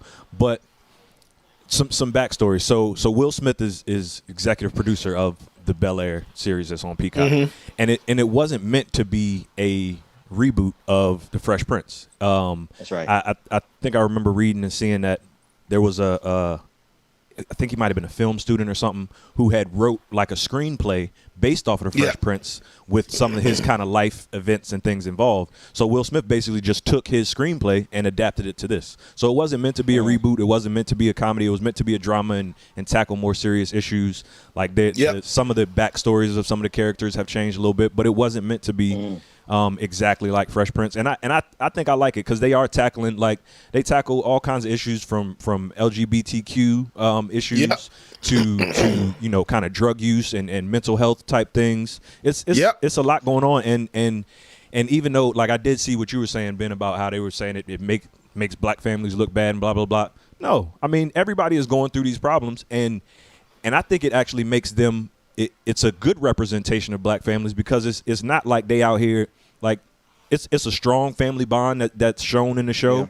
Yeah. It's they're tackling these issues, and it's not like, they just, I don't know. I think it's a really good show, and I think if people actually watch the whole series instead of just that little bit, whatever made them mad. Little clips and and going off of what other people are saying, I think they would be more open to what's going on with it. Agreed. Yeah, definitely agreed. Especially because, let's be honest, all black families and everything that we go through ain't happy-go-lucky all the time. So if you look at the show, it keeps it real. Like Dwayne said, it tackles a lot of issues that we go through in the black community. So yes, definitely need to watch it. Well, we have a little clip of it from Peacock. Don't worry, man. I'll give you my Peacock. I'll give you my Peacock password. So I was about to say, Ben, you ain't got to worry. Wait a minute, it's not. You can see it. Peacock's not free. You got to pay for Peacock. Not anymore. I remember when I had Xfinity, they were giving away Peacock for free with Xfinity, when I got rid of it, I had to pay for it now. But y'all send me that password because I don't give a damn. Let's run this clip though. Bel-air seems to be pretty hot. Context, that is Uncle Phil. By the way, too. That's Uncle Phil. I remember there was a very similar. There's Uncle Phil. That ain't the same. That ain't the Uncle Phil I grew up with. But no, it's Uncle Phil. And I remember that scene though. I remember that scene. There was a similar scene like that in the original series. So shout out to everybody who's making that possible. Y'all send me that password. I will go watch it.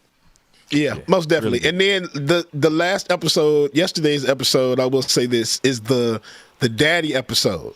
You might as well say the start of the daddy episode. Yeah, I remember the daddy episode. Yes. You see my eyes lit up. Yeah. Wow. And then the actress they have playing Aunt Viv. Oh my gosh! When I tell you the most perfect casting that I've ever seen. I like the fact that they made Jeffrey the gangster. Like Jeffrey's the man. So yeah, Ben, we're gonna make sure you can. We're gonna make sure you can. I'm gonna let you know too. Carlton is a F boy too. Carlton at first, the first few episodes. My God, today.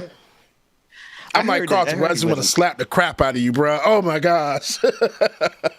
Dwayne, let's go to C1 for a second. I want to shift gears and talk about Brittany Griner. According to ABC News, stating, hang on one second, Benjamin, take that for me. Russian media is reporting that the detention of WNBA's Griner extended to May 19th. Russian media reported that the detention of WNBA star Brittany Griner was extended to May 19th, a development that could see the two-time Olympic champion being held for at least 3 months before her case is resolved. The case of the 31-year-old Griner, one of the most recognizable players in women's basketball, comes amid heightened tensions between Washington and Moscow over Russia's invasion of Ukraine. Griner was detained, according to ABC News, after arriving at a Moscow. Why am I pronouncing Moscow like that? I don't know. Reportedly in mid-February, after Russian authorities said a search of her luggage revealed vape cartridges allegedly containing oil derived from cannabis, which could carry a maximum penalty of 10 years in prison. And so we've been reporting on this and just watching to see the progression, but now it seems like they're going to extend her detention. What are y'all thoughts about this, man? I know we've been talking about it for a minute. Man, somebody in the chat just said it, and I was about to say the same thing. They're just using her to punish Biden. She's all they have. And I honestly believe that. They're just trying to use this now. I really think they're going to try to use it as a bargaining tool. And y'all see Biden is dropping in all these sanctions and doing everything else. So now after Biden then sent a new $1 million package and sending all these military packages to Ukraine, now all of a sudden y'all are holding her case until later in May. So it's not a coincidence. They know what they're doing. And my gosh, she was tall. Did y'all see her? She's tall as hell, bro. Yeah, she's pretty tall. So I definitely feel for her, you know, being over there. There's a lot of the issue goes deeper than just like her being arrested and being held over there, because it kind of leads back to like, why was she even over there in the first place? And she's over there because WNBA players ain't making no money. Like there's, you know what I mean? So it goes deeper, but at the same time, I kind of feel like the Russians kind of is one of those situations where it's like, oh, they think they got this they think they got the big joker in their pocket, but in reality it's like, nah, you got the 3 of clubs over there, because they've shown. I mean, the United States has shown, and no disrespect to Brittany Griner, but thank you for that. They have shown. We've shown the actions of people have shown that that they don't really care about the WNBA. It's not. They don't have the trump card they thought they had. You know what I mean? They don't have the bargaining tool that they thought they had. If I could just add in.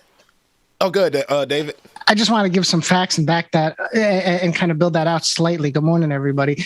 The biggest thing that is being pointed out by more written articles than mainstream television media is that it's not that she's not getting the same type of coverage as Novak Djokovic, I think his name is pronounced, who was unvaccinated and tried to, I think it was Australia, I forget which country, that he had trouble playing in and had to go to court and eventually finally got deported. And the NFL player, whatever his name is, that refused, that was pushing ivermectin and following Joe Rogan's lead. She's not getting the same type of coverage as male superstars from the U.S. Meanwhile, she's considered the great, if not the greatest, one of the greatest female basketball players of all time. She, to Dwayne's point about their income, half of WNBA players play in Russia on off season because they make 200 times less than their male counterparts. Wow, that's right.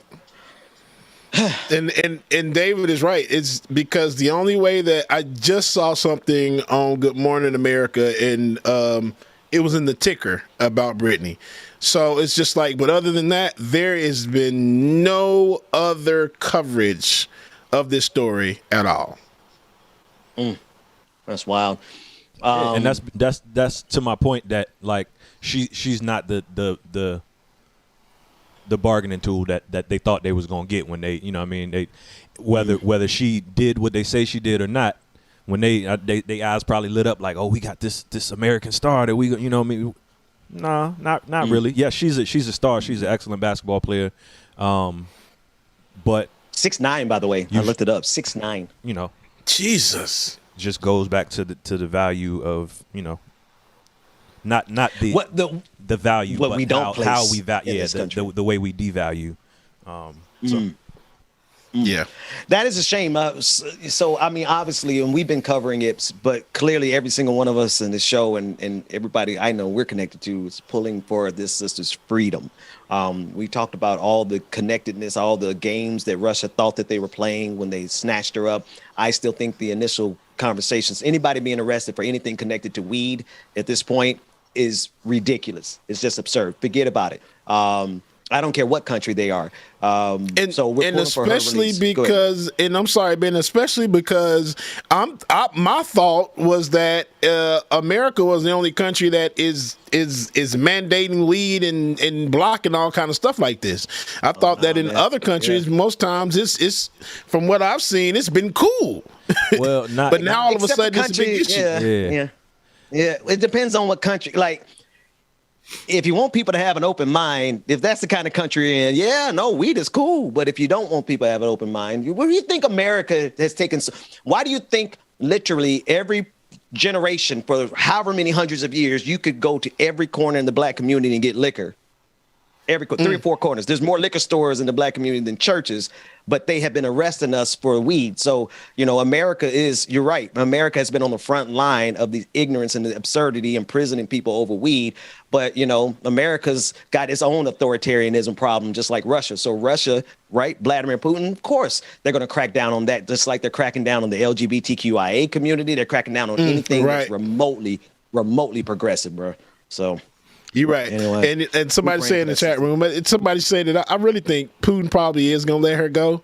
And it's probably going to be one of those things like, okay, just to show that we're good and we're cool, we're going to let Brittany Griner go so America can, you know, America is that big machine that does X, Y, Z, and they don't care about their people. That's what they're going to try to do. They're going to try to get her to defect and say all these bad things about America, just like they did with that Ukrainian soldier. Yeah, I'll tell you what. She should say bad things about America anyway. Anyway, I digress. Let's move on. Senate confirms Joe Biden's historic nominee for OMB director. You just don't say it in Russia. Like, we have someone waiting outside the club. Oh, we do? Hang on. Let me check my notes. We'll bring her on in. Let's do it. You want to take a quick break? What do you want to do, Dwayne? Tell me what to do. That's That's up to. Let's bring me on. There you go. Yeah, I was trying to send. I sent you a message behind the scenes this time first. I wasn't going to put you out there like that. I was going to wait for you to respond and all that. He did, because I see it. You and Ben just don't be looking at the Slack at all. It's just like, I got everything up on the screen, and y'all just be missing the hell out of it. I mean, like, how y'all miss it? Ben can see me. He can see me on here. And that's why Rebecca, Ben do not be looking at the screen, girl. I told you yesterday he was doing a whole interview, and I'm thinking he's like, yeah, on the screen with me right now. It's such and such and such. Yeah, Ben always sees when I come in, though. Ben be like, oh, what's up? Or he'll make a face. But today is one of the rare moments that he ain't seen me. And yeah, Ben doesn't look at the Slack and Ben doesn't look at the camera. But when I be coming in, he do be spotting. Like, he be like, No, we're talking, Rebecca. But this time, I know you didn't see me because you was just moving on with the next story. So I'm just going to believe, I have a tendency to do that. All week long, Rebecca. All week long. I just be trying to do my job. That's all, y'all. Y'all won't let me do my damn job around here, Rebecca. How you doing this morning, though? And Hi, good morning, Rebecca. Good morning. And then you had David say somebody's waiting on somebody's waiting at the club, outside the club. David, David did say that. I was trying not to completely blow up Ben's spots, but I do appreciate Rebecca standing up for me yesterday, because I did end up hearing that later in the day. But she just threw you under the bus just now. Like, don't give her credit yesterday. She didn't appreciate when David's not here. I always got David's back. I always didn't appreciate my subtlety. But then she wanted me to be louder about it. When he's around, I have to. That's what it is. That's what family do. But when my family not here and people talking about my family, it's a problem. Dang. So I'm just some dirt, right? Because you just be kicking my back. You ain't here. All day. Well, I'm here.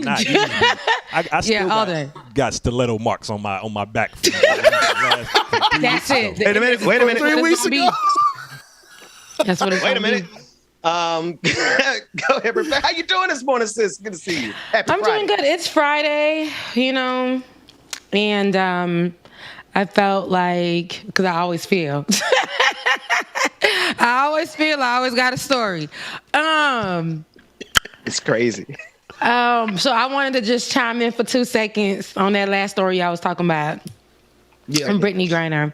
I just feel that, to your point, Bubba, I know you said that Russia will try to, release her and just say, like, keep it as like a prop or, something in this particular moment, like when they feel like it, just so they can say, oh, we had her, but we let her go. You see, we're good people. Or they're going to try to look for the perfect time to do so. I see it as like they are, abusing their power like they've been doing, right? So right now, in a way, they are getting their behinds whooped by a smaller army of people who are fighting for their country.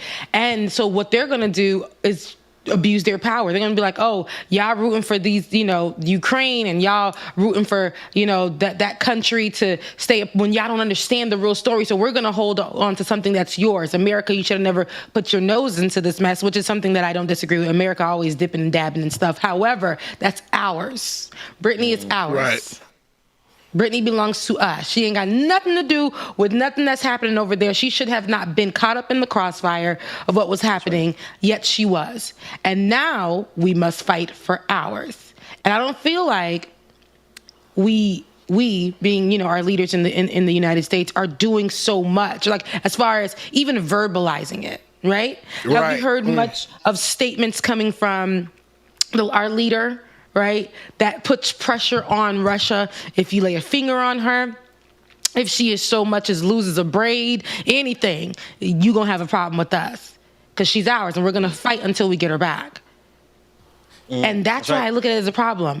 They created this, they took her, and then they held her. It's almost like they're holding her hostage, in my opinion. However, it's like they said, we're going to keep her until May, right? It's almost like somebody wrote an article and was like, Brittany Griner, she went to Russia and literally just vanished. You know why I agree with that? Because we didn't even know for a minute what the hell happened to her. Not even her partner for a little bit of time knew what happened to her. So now they're saying they want to hold her until May. So May.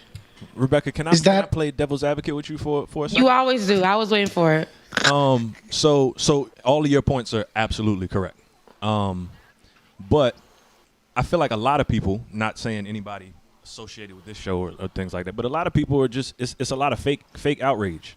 Like it's like she's ours now and we want to fight for her, but won't nobody fighting for her or the women not getting paid like the reason she got to be over there before. So won't nobody fighting for her before. So what's different now? Like a lot of the same people that's screaming, "Oh, free Brittany Griner, we got to get her back home," was the same one screaming against the women's soccer WNBA players and the WNBA players when they was screaming about trying to get some more money. So like, you know. And I totally 100% agree with you because I feel like that was your point last time too. I agree with that, right? But we're going to deal with that when she gets home. Like right now, that conversation can happen because it can happen. It needs to happen. And everything that you're saying is 100% true. However, in this particular moment, there's a whole war and Lil Mama is out there by herself and she's stuck in the middle of all of that. That conversation right now isn't the loudest. What I hear and what I want to hear is them trying to, them making room to free her. And the more of our voices, whether or not what side of the fence we were on before, the more of our voices is going to matter in this particular moment. When we get her home, now we can start unpacking these other things and highlighting these other things and keeping those in mainstream media or continuing having those conversations. Because you're totally right. You are totally right in this particular moment. She's overseas right now. We can't get to it. We can't touch it. Not that a lot of these people wanted to in the beginning, but it's just understanding like an American person, a Black American woman is in the middle of one of the biggest wars right now. Right now. And everything you said is valid. We can have that conversation when she is home safe. Yeah. And then dang, I was about to say something about her, and I can't remember what it was. Never mind. I lost my train. Oh, that's what I was going to say. That nobody from the United States government has said anything except Cori Bush. I saw somebody in the chat say that Cori Bush has been the only one that has said something, but no one else. No, Blinken's spoken on it. Blinken has spoken about all the there's three other white guys that have been held by Russia for a few years now, but he addressed. I don't know I think he named her. I'm not positive, and we don't have the clip, but I know he addressed that they are trying to do all they can. Meanwhile, the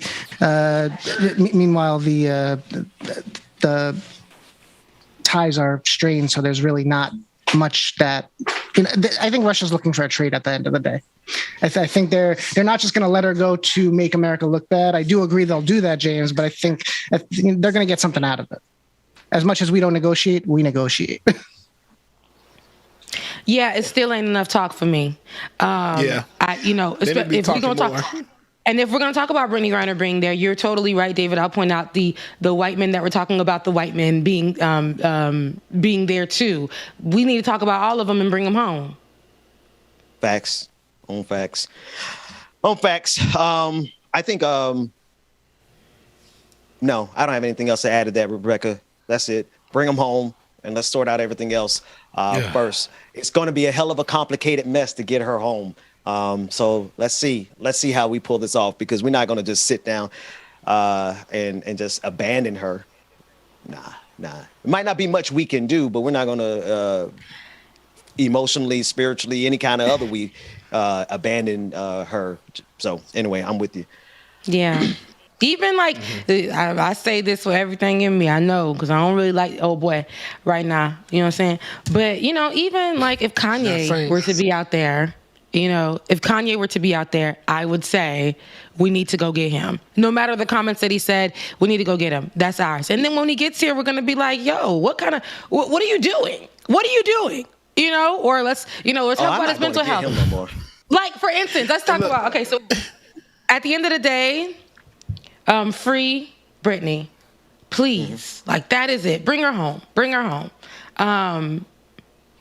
Please, I pray that God protects her. We'll trade Kanye for her. You can take Kanye. I ain't trading nobody. I don't want no one of our people to fish me out there. I don't want it. But anywho. See, difference is Kanye is on the wrong. Kanye is on a new team. Part of I know. Kanye he's on the team of these fascists. his friendship with Elon Musk. Elon Musk is a fascist. Kanye is on the team of making money and doing shit just to get publicity. That's all Kanye on. Kanye don't care. If you tell Kanye that he can't do something, he's going to reverse it and show you that he can. That's what Kanye's on. I don't think he's aligned with any of this stuff. They told him that he couldn't run for president. That's why he's running for president. It's not to help us. It's just because he was told he can't. And that's what it is. So Kim saying that he can't be back with her, okay, I'm going to show you that I can. He's been a dickhead. That's all that is. I didn't think he aligned with no fascists or nothing. It's just one of those things. You tell him that he can't. This stupid ass man gonna think that he can do any and everything. You can't, my bro. He's definitely. Now I will say this, Bubba. He's definitely aligned with the fascists. However, it's still a thing for me. If he were out there, I would still be like, let's get him home. Let's get him home. But I say all that to say, the old Kanye, yeah, that can keep all of the Kanye. That's just me though. All 10 of them. All 10 of the Kanye. All 20 of them. But I will say this though, just to move forward to another story. I don't know if we did the update because sis came late, but Jussie Smollett is in the street. Oh. Let's talk about it. That's right. He's free, baby. I forgot all about that. He got free 2 days ago. That man spent the afternoon. He had a brunch. I forgot to bring that up, y'all. Oh my God. Let's talk about it. Because when I saw that, I'm like, not this man and acted his way out of damn jail. Right. Okay, so listen. He showed that he said, Empire is me. I am Empire. Okay, that is me. That is who I am. And action. Okay, baby. And I was thinking about you saying that, Ben. But freedom is real. If we're looking, okay, so we're talking about it here in America. I really think that man did that. I say that all the time. He did that. He did the crime. He did that. He did this whole thing, and I do believe that he deserves to be reprimanded for it, for sure. Does the crime fit the time? Well, now it does, because he out. Call me Johnny Cochran. Does the crime fit the time? But I don't know if it does. But that 150 days? I believe that, and Dwayne, you don't have to keep me up on this single shot. But I believe that. I was trying to let you see it, man. Yo, I cannot you can't win at all. You can't win. Hold on. Matter of fact, I cannot win with you. You know what I mean? I try to give you your space. Look at the caption. Wait a minute. You know what I mean? You wasn't here for most of the show, so I tried. You was getting why, point Dwayne? on, so I put you up by yourself on your pedestal. Wait. For the people who are not watching. The baby's in the background. Dwayne, you got to one shot yourself. She just woke up a few minutes ago. One shot yourself, man. We got to see the baby. I step away for 1 minute and the entire dynamic changes. What's up, Dwayne? What's going on, dude? All right, let's see. What are you doing? Ben is the baby. Are we disturbing her? Cause she don't hear us. She just woke up. Yeah. Oh, man. She's so beautiful. I love the cartoons on the top monitor. Showing everybody your stuff. Or that's the TV in the back. Boy. What? No, we can't. Look at the little boots. Showing the Bro, look at the little boots. Y'all see the little boots? She got baby clothes on. That's fine, but we still got to keep them legs covered up. Hey, he a daddy already. He like, that's right, Dwayne. No one's seeing the legs. That is crazy. And he's got the TV on in the background with the tunes. That's what keeps her entertained while we doing the show. Baby First channel. Oh man, she grew so much. Yeah, she's getting. She's getting big. They talking about you. Oh. Oh my God, bro. She got her daddy head though. She got her daddy head. Rebecca. Hey, how long y'all gonna count months? How long are y'all gonna count months, man? Till she's because some parents feel like 24 months. Yeah, no, I ain't doing that. She 35 72 months. months. We ain't doing that. Yeah, she's 48 months old. She 36 months. Nah, we ain't doing all that. She's 2024 months. Ben still saying she's 70 months now. Oh yeah, he's 96 baby, months. Your child is 6 years old. Do the math. Wait a minute. 7. I don't know. I'm not good at math, so don't check me on that. Don't quote me on that. While Ben is mathing, did anyone notice Dwayne's name? Yes. Oh, okay. I just want to make sure. But that was a way. So Rebecca's punching bag. And I am not your punching bag. You are not. I am your punching bag. You are not my punching bag. No. Y'all each other's punching bag. Y'all be going back and forth. It's like, who's them people? Pam and Martin. Nobody. Pam and Martin. Yes, Ben. All day long, every day. All damn day. Y'all take us down. Why don't y'all just go it? I wasn't trying to distract you either. See, I left you up in your one shot. I was gonna let you make your juicy smollett point, but you had that ready. That's what I'm saying. So you be ready to ridicule me. You be ready to put me on. You had that. So you were ready to take me down. See. I haven't. Not Apologies to the people not watching and listening to the podcast. Is part of the experience. Oh my goodness! It's Friday. We ain't got no jobs. Well, we got all the jobs between us. There's about 30 jobs represented on the screen right now. Who ain't got no jobs? Okay. Look, I got 3. Rebecca got like 5, and Dwayne. We just start counting how many jobs Dwayne got. Well, it's Friday. We all got extra jobs, but right now we ain't got ish to do. But look at that precious, precious little mama over there, man. Shout out to you, Dwayne. Appreciate you pulling up and sharing that with us, man. Yeah, man. Look like she about to start walking in the any day now, bro. Because was like, yeah. They already got her them shoes. Like she's been walking for years. The boots for me. Them Uggs. Yeah, don't. The little Uggs. They're too cute. They are too cute. Man. I would, as a mom, I would totally go shopping like nobody's business. Even though I understand that babies grow literally within minutes, but I would be the one for the first kid. The second kid, no. But for the first kid, I know for sure that I would buy everything in the world for that baby, like every minute, even though I know that she probably won't be the same size in 3 days, but I will buy everything in the world for that baby when it comes to clothes and stuff like that. And how do I know I'm going to have a girl first? I don't know, but I feel like I am. So there it is. See, and that's my thought process. Is like, I know I want a boy so bad, it'll be my luck that'll be a damn girl, and I'm just be like, God dang it.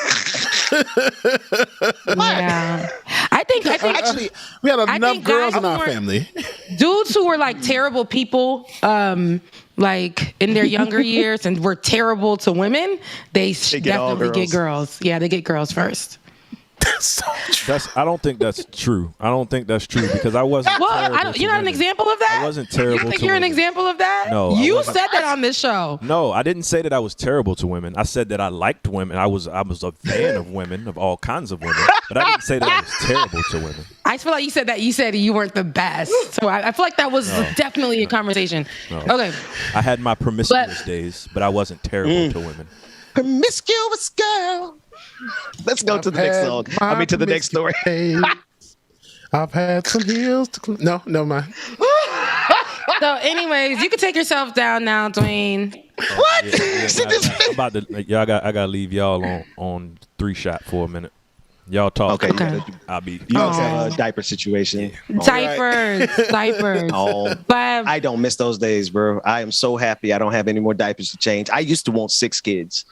Until I had the first one. And I said, nope. Parents understand this, okay? I think all parents understand this, or people who have, basically raised their, nieces and nephews. I'll say this. Because I was watching, give me one moment, please. Uh-oh. Oh, what were we watching, James? Let's see if we can pivot from there. What you been? Right, I just hate that, bro, because it's just like, man, it's just like that happens. I hate that when that happens with us. It's just like these damn calls come to like, okay, y'all, hold on 1 second. That's just real world, and unfortunately, we're not totally free yet. We're not 100%. We're not totally free. And truth be told, Rebecca do this show, man, while she's working. Just so y'all know, she do this whole damn show while she's working, y'all.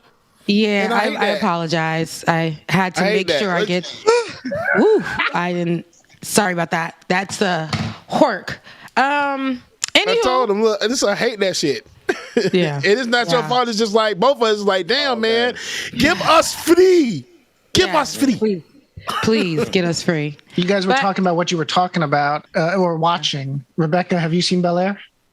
No. I'm going to try my best to watch it. And I know y'all, like I've listened to remixes of music that I like. I've watched movie remakes. But knowing that Bel-air went from the type of show that it was, and mind you, I like remixes. I like to change up a little something. You know what I did with this weave? I had 2 blonde little pieces to make it pop. You know what I'm saying? Like I like a little change, right? But to know that this went from like a family type show, I guess it's still a family show, but it's more of a drama. Right into it, y'all. We should go ahead, Rebecca, because we have talked about this, and okay, bad. I'm no. Well, David wasn't here. David wasn't here because he just asked about the clip, and I just like, yeah, no, we already played it. But I mean, I have to let you keep going, but we kind of talked about it, exactly what you're getting ready to say as you're saying it, because there's a lot of people who feel like that. I watched the conversations on Twitter that really felt some kind of way about the change. Yeah, and it's like I'm not upset about the change because I know that this actually relates, unfortunately, but fortunately. This makes me sound like a boomer, me as a millennial talking about a boomer, but this actually relates to the culture of today when it comes to what the kids or what people are watching. I just happen not to fall into that line of things. I like to separate my family shows and those type of shows, but that has blended everything together. Like if I watch Sisters, I don't want to watch Bel-air and get the same type of vibe that I'm getting from that. If I'm watching Grownish, I know I can watch, I know if I go to Blackish, I'm going to get that family vibe. When I go to Grownish, I'm going to get that other side of things. I know the difference between both shows. You see what I'm saying? So the exact same show, Bel-air, to be like the Fresh Prince of Bel-air, I guess it's not the same show, maybe the same characters, maybe the same characters with the same name, but then they have they're just more modernized. And I don't know if it's for me. A lot of people love it, and that's okay. I'll try it, but I really don't want to lose. I think you already overthinking it. So Will Smith is already the executive producer. It started as just like a film student's project, that just a retelling of it. So I wouldn't really say it's a reboot, more like a retelling. A retelling is a reboot, baby. No, it's not. It's totally different. Come on, I'm a movie buff now, show buff. It's not even a remix. It's a new vision. It's a new vision. So just same the way they did with what other show did they bring back? They did the same thing. It's along those same lines with the same things that they do with some of these shows, how they just make it more dramatized, more dramatic, I guess.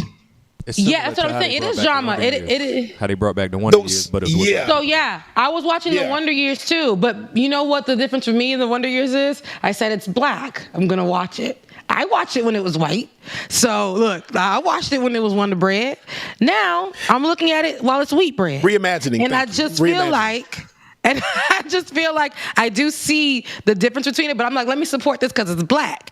It's crazy. But when it's just a family show. Like I felt like it was more of a family show, and now I'm watching kids, Carlton snort drugs. It don't make me feel good because in my mind, that's Carlton. You know what I'm saying? I don't want to watch Vivian possibly having an affair, got asked for somebody else, because we know that Viv, because I know this, I only know this because Twitter has dropped all the details.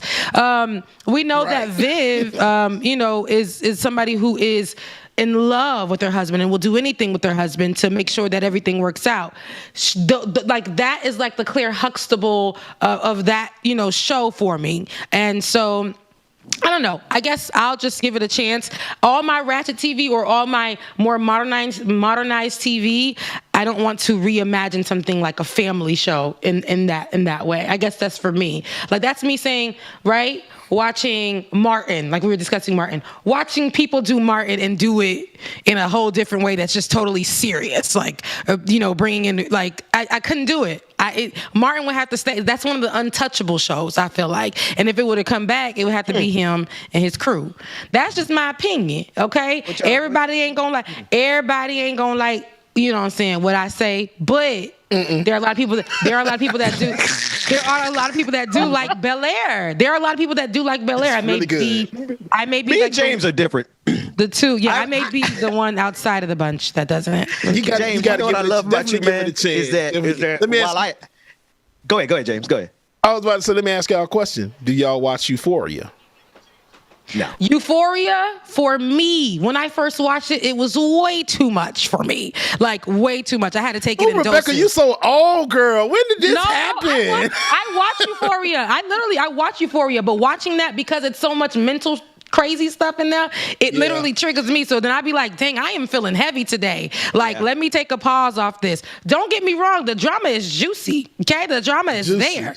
But but there are things in there like me watching kids and things happening to these kids. And I'm like, wait, where's your parents? But then I realized their parents is rich as hell, don't care about them. Some of them do care about them and will fight for them. It's a lot of things happening in there. So I take it in doses. Love the show, mean it. I just take it in doses. I watched both seasons. But it's a lot. When I tell you, it really makes me feel like I really think this is what these high school kids be going through nowadays. And that's terrible to think about. I agree with you on that. And that's why I said with Bel-air, I think the new kids would be able to relate to that. And I also think the same thing with Grownish. That's why Grownish and Blackish are two different shows. You got Blackish is a very family-oriented show. And Grownish, they snorting drugs. In my time, they weren't snorting drugs. They was doing drugs, yes. But they weren't in there trying to be like, yeah, I'm just going to. And then the whole. Wait, Rebecca. Why would I do that? The whole crew, like, it was like, you know, back in the day, you were peer pressuring your friend to hit the blunt. They peer pressuring their friend to snort. And I'm like, this is crazy. They're not even popping the pills only. They breaking it up and snorted it. Right. That ain't my time. That ain't my crew. But I know that this is what a lot of the new generation is dealing with. So they need as well something for them to go off of. Now, not to say that when I was younger, because you guys are a little older than me, but not to say that when I was younger, not to say that when I was younger that I could relate to everything that, like when I watched Martin, I could relate to everything that they was going through. I wasn't paying no bills. I ain't had no man living in my house. I ain't struggling with relationships. I wasn't trying to leave my man because my parents didn't like my man. You know, I wasn't going through none of that. I was a kid, but I enjoyed watching those things, right? I enjoyed watching those shows. So, you know, I don't know. It's a lot. It's a new generation, a new time. I'm not an old lady. There are things that I might like. There are things I might be a little vintage with. But you know what I'm saying? What you said? Yeah. I say you might not an old lady, but you got some old fashioned kind of conservative values there. I feel you. I do have like real conservative. I'm like, how you ratchet but not wanting to watch kids snort cocaine? Is that conservative? Me not wanting to watch like 15-year-olds having sex? Is that conservative of me? I'm just saying, you have some conservative ways. You have some very traditional conservative ways. Slow. It's okay. I'm not saying you're a Republican. I'm saying you have some traditional, conservative, old-fashioned boomer ways, and that's okay because I do the same thing. I'm not going to watch you for it. I wouldn't say it's boomer ways though. There are a lot of millennials who relate to what I'm saying. I wouldn't say because we all have our ways, and I'm right now millennials are trying to hold on because they want to wash away all the millennial things as if it's so old, and we just 30. We just 30 out here. Look, it's over. And I'm saying like this, it kind of makes sense though, because now and I got it, because here it is, my generation, our generation, I think it was like we have seen all of this stuff before, so now we've seen it so much. Now they got this new stuff coming out that's showing what the millennials are so much doing. It's like, okay, we down to watch it. But like Rebecca, like you said, now the millennials, y'all like, I don't want to watch this stuff. So y'all watch like the older stuff, how we used to like watch, like Living Single and Martin in Different World. So yes, I understand that. I get that. And that makes a lot of damn sense. And it's so funny because when we watch Living Single, it's like, I did not imagine when I got older would I be living this life. Watching Girlfriends, child. Watching Girlfriends. Right. I watched it now that I'm 30, in my 30s, because I'm 31, but I watched Girlfriends with my girlfriend, and we were able to relate to everything. When I watched Girlfriends when I was 15 years old, loved the show, but couldn't really understand or relate to a lot of the things. Now I can relate to those things, but I feel like the new generation doesn't even care to watch those shows for real. And we're creating new ones for them, new things for them, new grounds for them, which is great, which is nice and fresh. But when we was young, we had to just go ahead and put on Golden Girls. We had to put on the Old Wonder Years. Right. We had to put on all of that and just figure it out. But again, it's a new generation, a new time, and it's easier to recreate things. And that's good because there's innovation. There's all of that. Yeah. I may not be just someone that I think I'm a firm believer in, yo, take a look, take a little watch at now Blue's Clues may not be your time, but at some point one of y'all kids, cousins, and them was watching Blue's Clues, right? Now, right, just like that. Me and my best friend, I was in Kentucky with my best friend, watching Blue's Clues, and I saw, when Steve had to call the new guy, the old new guy, and the new guy right now had to call. It was weird, right? Then he pulled out the handy dandy notebook, baby. He was like, "What do we do with this, baby?" It was an iPhone. Maybe it was an iPhone.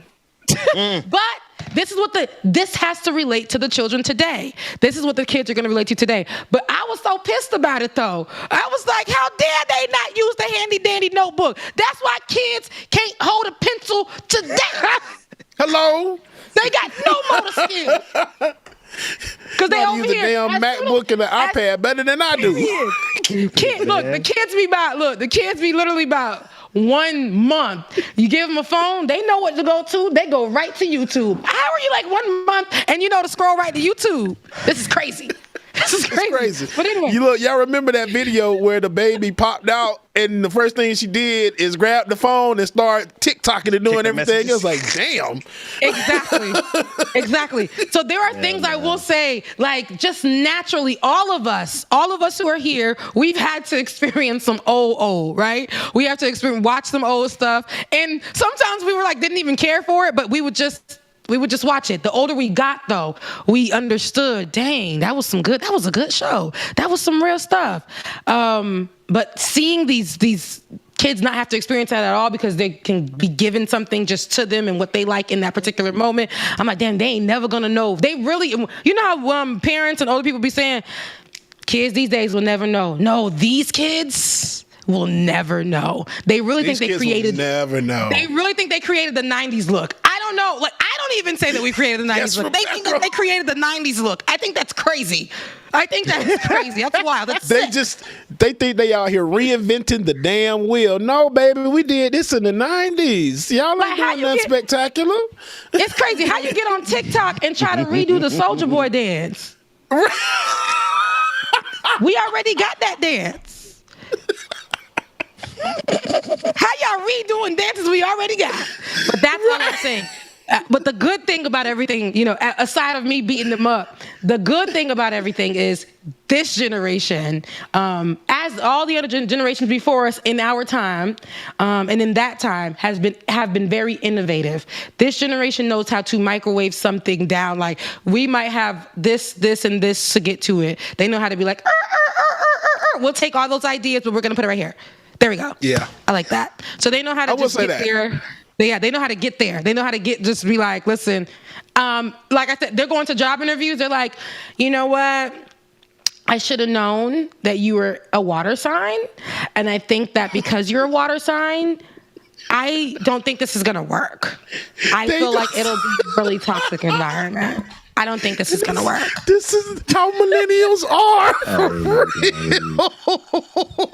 Let me tell you, they don't play. These babies, I hate y'all. I'm not feeling your energy. I'm not feeling your energy. You know what?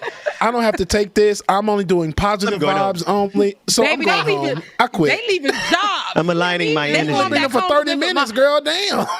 Yeah, they going back Saturn home to live is with in mama. Retrograde, and I have to center myself. Oh, anyway, my God. Oh my God. Retrograde for these kids, it's every damn 3 hours. I'm like, dang. Okay, so is retrograde? I don't even know which every planet. day? Which planet is it? This is retrograde. Which is Mercury? It could be all of them, though. It could be all of them. But right. if you listen to these, if you listen to TikTok, they're gonna make you think that Mercury retrograde or retrograde itself is something that happens just so often, and it's like, see, y'all throwing stuff around.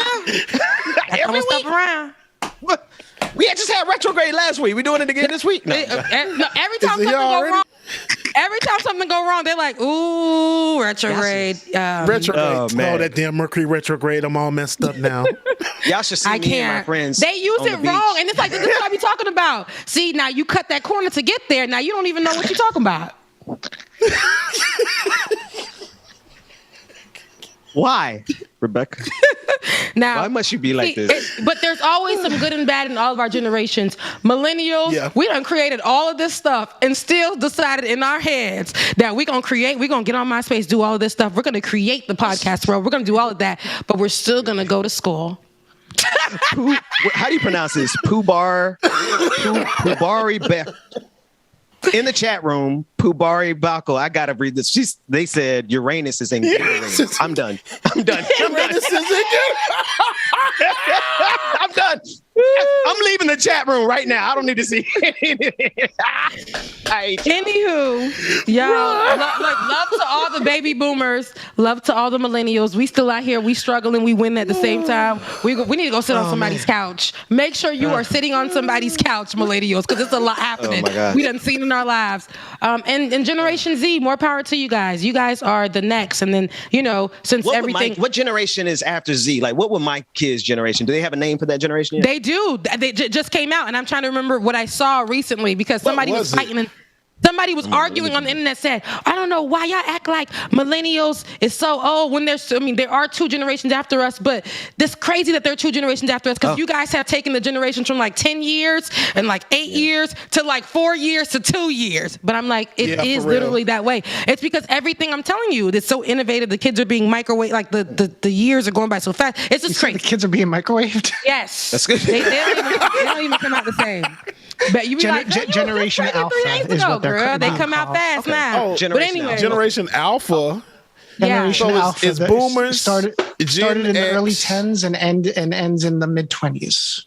Nobody mentions Generation X ever. Like there's somebody just said that in the chat. It's like, y'all forget about this Generation X. It's like we the ones that started all this because now the millennials is our kids. The Generation X is like them our kids now. That's the millennials and all that. So I kind of think we did do something. You guys did. That's the thing. But we forget about y'all because you guys are blended into being millennials. Honestly, you guys are the beginning of millennials, and then here we go. You know what I'm saying? We came in and we just dusted it off because we was on MySpace with y'all old asses.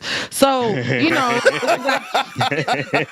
we have come together and blended that. That's what I was saying. Like, we know that we can coexist with each other, even though y'all could check us and we could be like, but I'm right here. I'm up the street from you.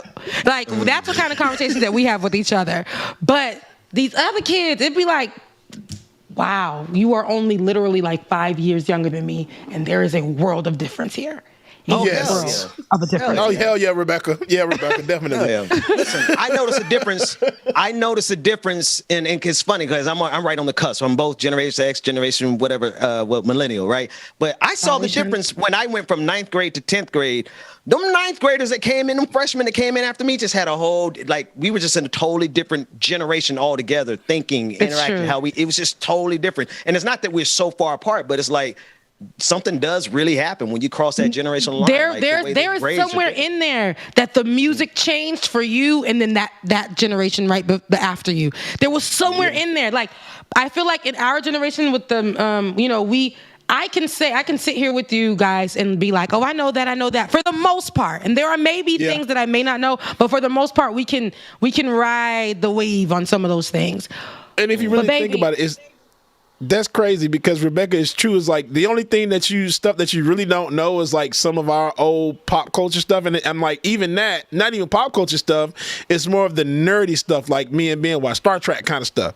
Other than that, Rebecca, you keep up with our ass really good. Voltron and stuff like that. Because I feel like I was with the older cousins and stuff because we had to watch the same thing. We didn't have the option of watching something different, y'all. If y'all wasn't watching Matlock on the TV because Granny and them was watching it, then what were you really doing with your life? You didn't care about that show, but you was looking at it and you know what I'm saying? Like, if y'all wasn't watching Bad Boys because it came on in the middle of the night, what were you really doing? If y'all didn't know the commercial where they were telling you about the damn CDs that would be 99 cents. If y'all were not awakened, I keep seeing these TikToks and it's hilarious, but if you guys weren't awakened to the voice of T.D. Jakes. It telling you to purchase something.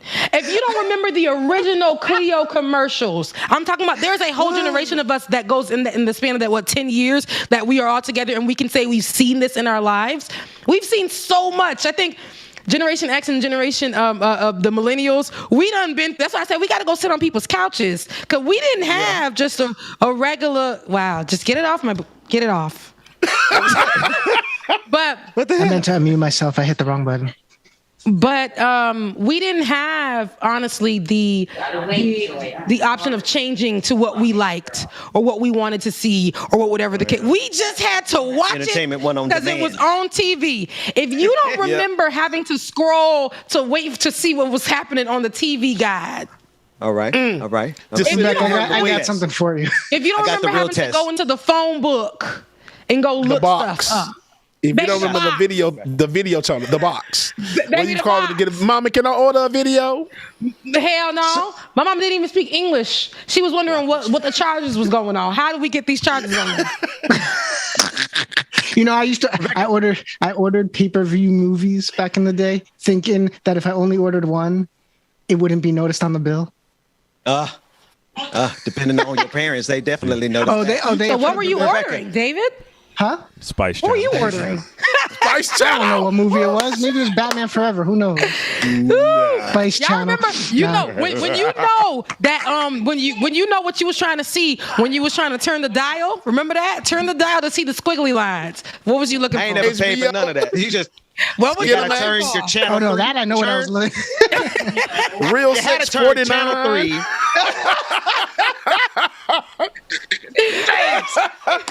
That's wildly specific, James. That's wild. I'll give you another one. Y'all know it's the truth. Trying to see. Back about 15 years ago, there was it's not. I don't think it's like this anymore. It's been a long time since I checked just to get laughs. But if you went to whitehouse.com, it was not political related. Yeah, don't do that. Wait a minute. Somebody had whitehouse.com. Yeah, it was. I don't know anything about that. But if you still go there, does it do something? Let me see. No, I don't think. Well, Right, Rebecca? No, because now the official thing is, I don't know how long it's been, but it's whitehouse.gov is for the White House. Yeah, but it was never .com. And if you went to whitehouse.com, should I go? you might have been surprised. I ain't going on my phone because I might forget it's on there Yes, and I then don't be need no in church. spam now. Hang on. I don't And need then no it's on my crazy. phone. I'm going. Okay. Oh, It came up with nothing but Trump is the first thing that comes up. Just like, I got a real as test far for the as audience. those early morning channels. I'm not from a religious family, so when I'd have the TV on and I see Ben's reaction already, like, "What are you about to say, white boy?" No, I know. No, say it, David. I want to hear it. But I'd be like, you know, I'd fall asleep in my living room when I was a kid, and TV would just be on whatever, I don't know, 5 or 3 or whatever channel. Yep. You wake up at 4 a.m. and there's just someone preaching from the stage. Or some infomercial, and it's come like, through loud too. What the hell are they showing people at 3 a.m. in the morning? You getting because 3 o'clock in the morning is prayer time. Jesus. The Lord wakes you up in that time to bless you. I got one better. This is what you also heard around that time. Oh, come on. What and is Rebecca it? don't know what it is. MASH. Goddamn MASH. Oh, I've seen people watching that, but I've never. I've watched it, but I don't know anything about that show. That was one of the things I was forced to have to see. I was forced to have to look at that. I don't know what the hell it was about. I don't know nothing. I hated it. Oh, and then my dad watching CNN. That's when CNN was the go-to news channel, baby. It was on channel 11 and 40, whatever. But that was the go-to channel for everybody for their news. And dang, y'all remember when Al Roker was that man? The weatherman. Damn, Al Roker. Dang. Al Roker Do you before the weight remember, loss? Remecca, do you remember the TV going off? David. You remember TV going off in the Star Spangled Banner? No. I mean, at the end of the night, somewhere around midnight, all the programming was done. There was no 24-hour See, now TV. that They I don't would know. play the Star Spangled Banner, and that would be the end. They're like nothing else would show on the TV after that. And like after that is crazy. midnight. I don't remember that. That was not my life, but that is interesting to know. Like that is crazy. Yeah. Y'all remember when USA and what's that other one? It was the USA and there was another one that would constantly play the same old movies, and it had to be something with Arnold Schwarzenegger or Rambo or Rocky. No. Every Saturday, and we would watch. No. It's every Saturday. UPN. When UPN always. No, UPN was good too. UPN was when we know we got our black shows. They were the ones playing Arnold Schwarzenegger all weekend. Yeah, but that's when you know, like Predator. You said, Rebecca, that's when you know when black people arrive. When we got UPN, it was the most ghettoest channel besides BET. Because at 8 o'clock, you knew what was going to play. You knew you was going to get all them black shows starting at 8 o'clock, Monday through Friday. Monday through Friday. What network was that? Is that the same network that they played all that Buffy and remember that era of Buffy and then no Star Trek? That's UPN where Star Trek used to come on. You had some black Deep Space Nine. You right, Dina. My best friend just texted me. It was USA and TBS. Before TBS started playing all this other stuff. I think TBS still is playing over and over the same, like how BET does the black movies. They literally TBS and USA would. That's how we know those movies. That's how we were so interested. Yeah. BET Uncut. Now that I will have to refrain from speaking about. My mom was watching. That was too gross. Because we had no business. Did y'all remember when they tip drill video? I was gonna say that. I was gonna say when they took the credit card. And swiped it down.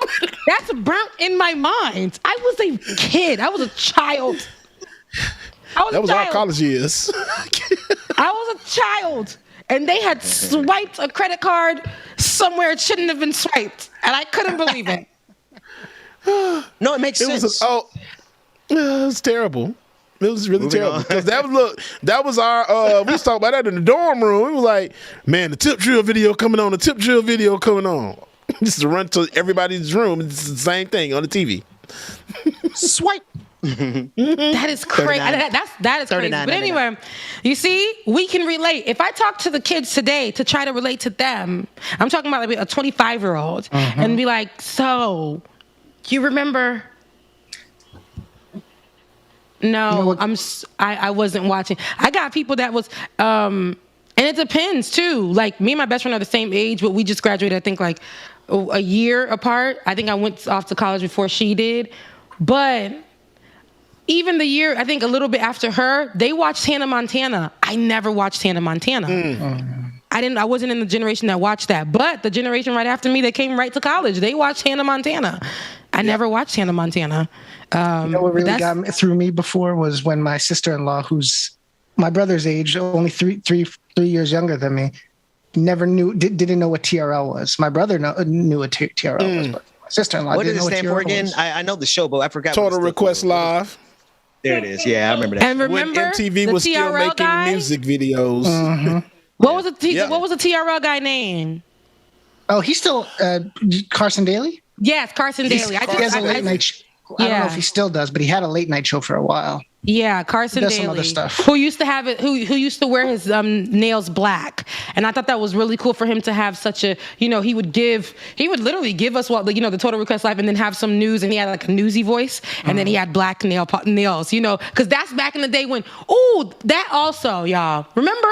I know we're just going down memory lane, but remember when everybody had they were just individual damn people. Remember that? Everybody, you went to school, you had your group of goths. You had your group of like the alternate crew. You had the black gospel kids, black church kids. You had the black hood kids. You had the black conservative kids. You had the white football players, and you had the black football players. But you know what I'm saying? You had and we all listened because we were forced because we couldn't change the channel. If you're riding on the bus, if your bus driver wanted to play gospel music, that's all you was gonna listen to. If your bus driver wanted to play white contemporary music, that's what you was gonna listen to. If your bus driver wanted to play hood music in the morning, that's what you was gonna listen to. Unless you had a portable CD player. Remember everybody? Well, it wasn't portable. I remember when portable CD players came out. That wasn't really a big thing. That was when you had money if you had a portable CD player. But they were all everybody would sit on the bus, and the white kids who were goth, they was listening to the gospel music.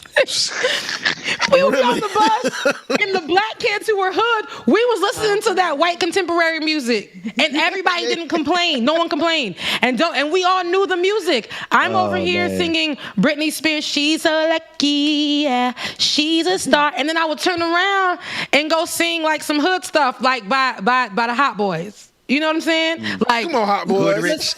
It was just, we knew. Now it's like we got pop music going into R&B, like white folks singing pop music, they're calling that R&B now. It's like everything is trying to be merged and all that. No, I remember when everybody had their music and their song and their style, and we would just all listen to it. We would just all know it. We would just love music because it was. You make it sound like those were the good old days, man. Like that sounds like a good time. You like the music today? I can listen to music. Thinking about it, it was the good old days. Like listening to all this, man, it was a much easier time.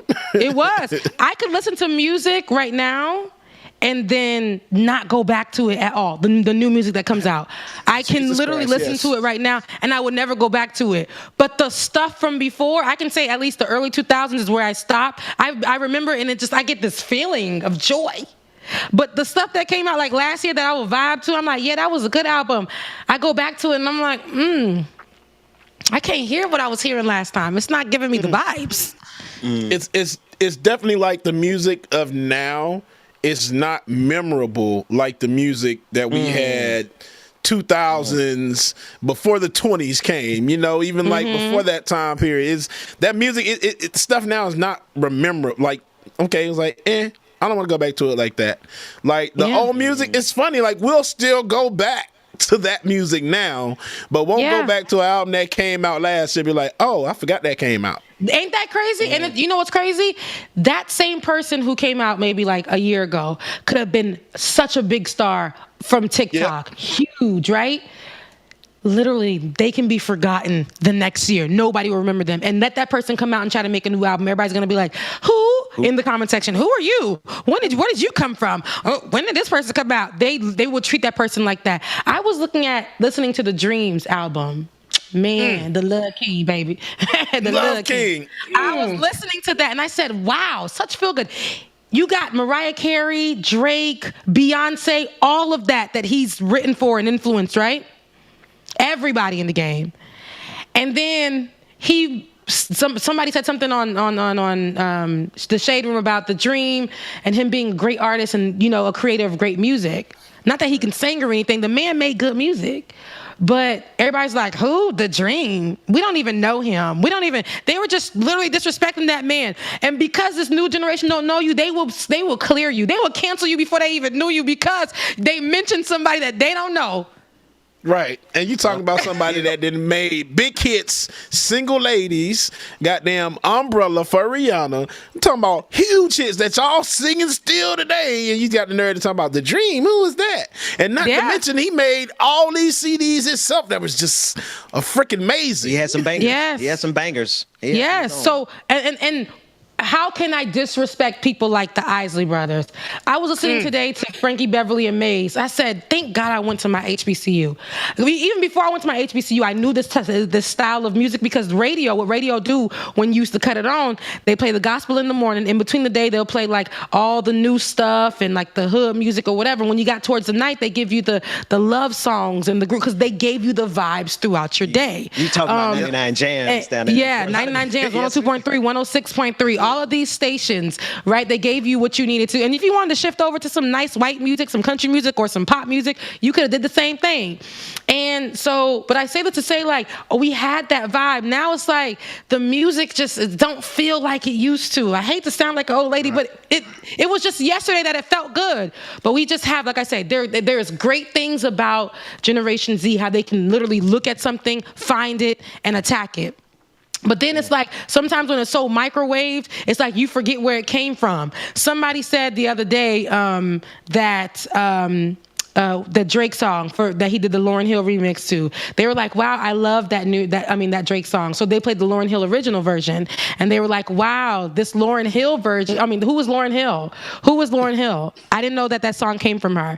So it's like, we know the remixes, what is that remix when, not Puff Daddy, when Biggie came out with that one song? We knew that it wasn't hit. Look at my hand. It's all magnified. Put your hand back over there. It's my camera. Leave me down, Dwayne, until we do it again. Oh, I was about to say, Rebecca, it's enlarged. But we knew that came where that came from and how it was a sample. Now people don't just. It's crazy. Yes, the Quiet Storm. Anyways, I don't mean to sound old, but I know everybody in the room can relate.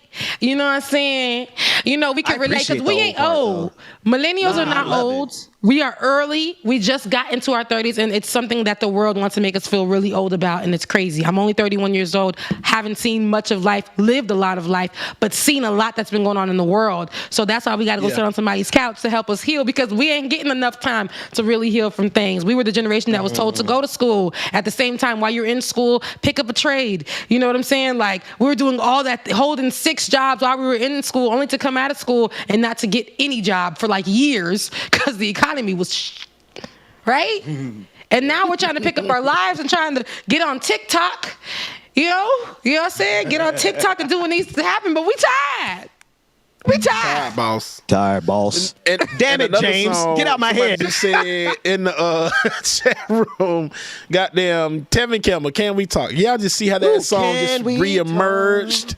Yeah. Like, I still can play that. I can play that in the club on a Friday night at 2 a.m. in the morning after playing all this crunk music and everything else. You still play Everybody the song. on When I two-step, tell you, baby. the whole club Hands don't in sing the it and air. two-step to it. That's right. That's right. Yeah. The whole I song. saw the video of the boy, that little boy who I guess he had to be Generation X. The little boy in the back seat singing that song.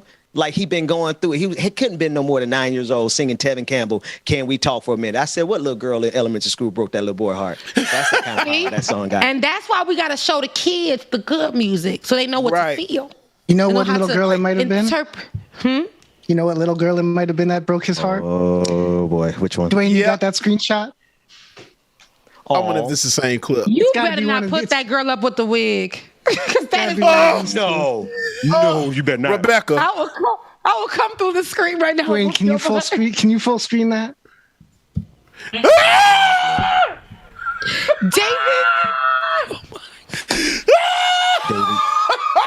So I gotta give the background to this because Rebecca. David, that is terrible. Oh God.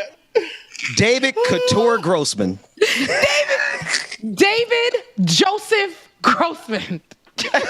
David Josephus Grossman. In my defense, I wasn't the one that put it in the folder. But look, when I tell you that damn thread had me up all night long going through all 125,000 reposts and retweets of it. Let me tell y'all. So the girl who posted that up, she said she would never forgive her mama for putting them in wigs for their school pictures during that age. I'm about to drop this in the chat so they can see. Put it back up. Put it back up. Put it back up. So if y'all know being black and growing up, and your parent was like, y'all look at the wig. Look at the wig. Why they do that to the babies?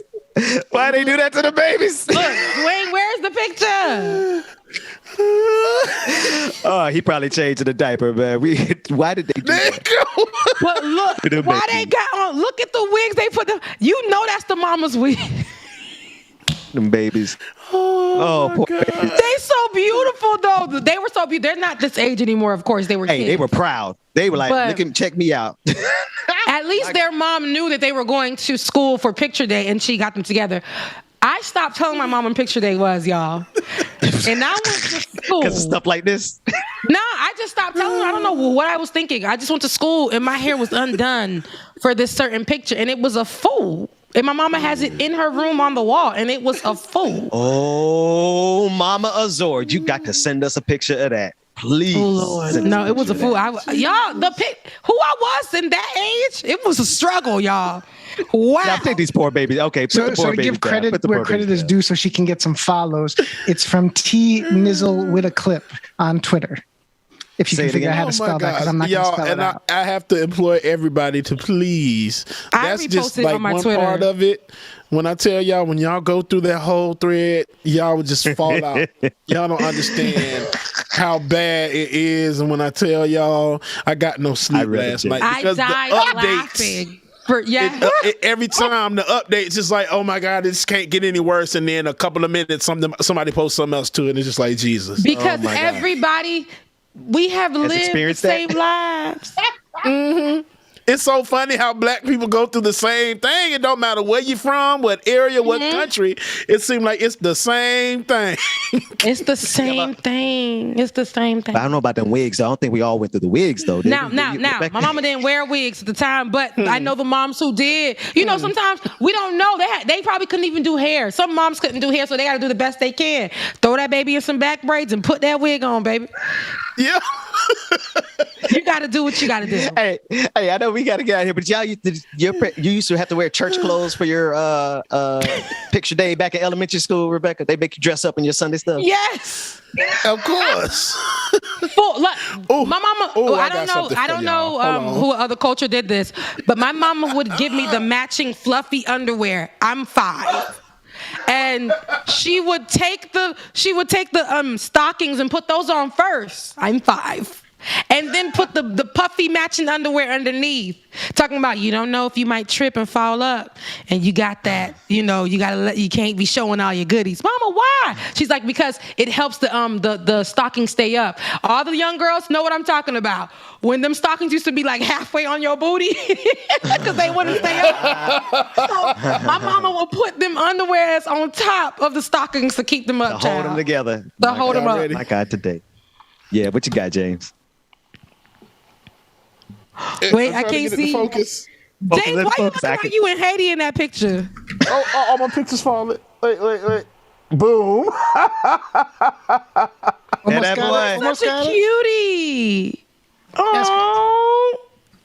Oh, you taking? That's the chair. Y'all remember that damn wicker chair? I remember that chair. All black families have that chair. Like black American families, I would say they all take pictures in that chair, for sure. But the thing is, in Haiti, all of them were taking pictures in that chair. So I'm telling you, this is like it's a thing. It's a thing. So, Well, we're at the end of the show, Bubba. You are out of focus, but thank you for getting us into focus in your childhood. You guys, it's Friday. I hope that you enjoyed our conversation with each other. Thank you. Thank you so much, David, for dropping that picture. And thank you, Dwayne, for dropping in and showing us that beautiful baby. That beautiful precious. I'm out of here. That was just a preview. For since you gave your little farewell speech yesterday, it was just a preview. me and Bubba's segment that's gonna have to happen when when you're not. While you go. Wait, so you could the street's gonna miss you a little bit, but I'm gonna fill in just fine. Don't worry. The Dwayne and Bubba hour. Wow, Dwayne, you don't even care that I'm gonna be gone. You literally are. That's what happens. You can't wait for the not with Dwayne and Bubba. for the moment. How long is Rebecca going to be gone for? I missed this. I already started working on the intro. You know what I mean? The pictures, the promo graphics. That's crazy. We haven't had an intro. We haven't had an intro change on this show that I've been already. We good. I've been asking about an intro change on this show for a long time, and we never got that. And the fact that you already are on. You know what? I didn't already. Soon as you went on your little farewell speech yesterday, the wheels was turning in my head. I was like, oh man, this is about to be a nice little three picture of me being and Bubba with our bald heads. As soon as I shaved my head, 3 black bald men. I was like, oh, we done, man. Bald black brothers. We'll let you get a guest appearance in every now and then. The show will be nothing without me. So wait, how long are you gone for, Rebecca? David, you're the only one that's concerned with the time that I'm gone for, and I appreciate you for asking. That is something that we're trying to work out. You started with me. That is something that we're working out, and we're trying to figure out. Well, if all hearts and minds are clear. Yeah, we're out of here. I love you guys so much. I'll see you guys on Tuesday. Right, y'all. All right, y'all. I hate all of y'all. Every single last one of y'all. Right. All right, y'all. We greatly appreciate y'all for joining in today and tuning in and all that good stuff. We appreciate you. If anything, we'll see y'all on Tuesday. But here's your affirmation for today. I deserve everything I want. I deserve everything I want. God damn it, it's yours. Go get it. Have a great day. Have an awesome weekend. We will see y'all on Tuesday. Love y'all. Mean it. Deuces. I am your teacher. DJ exclusive. Y'all know who I am. I stay dropping them jams. Like it or not, it's going down. Like it or not, y'all stick around.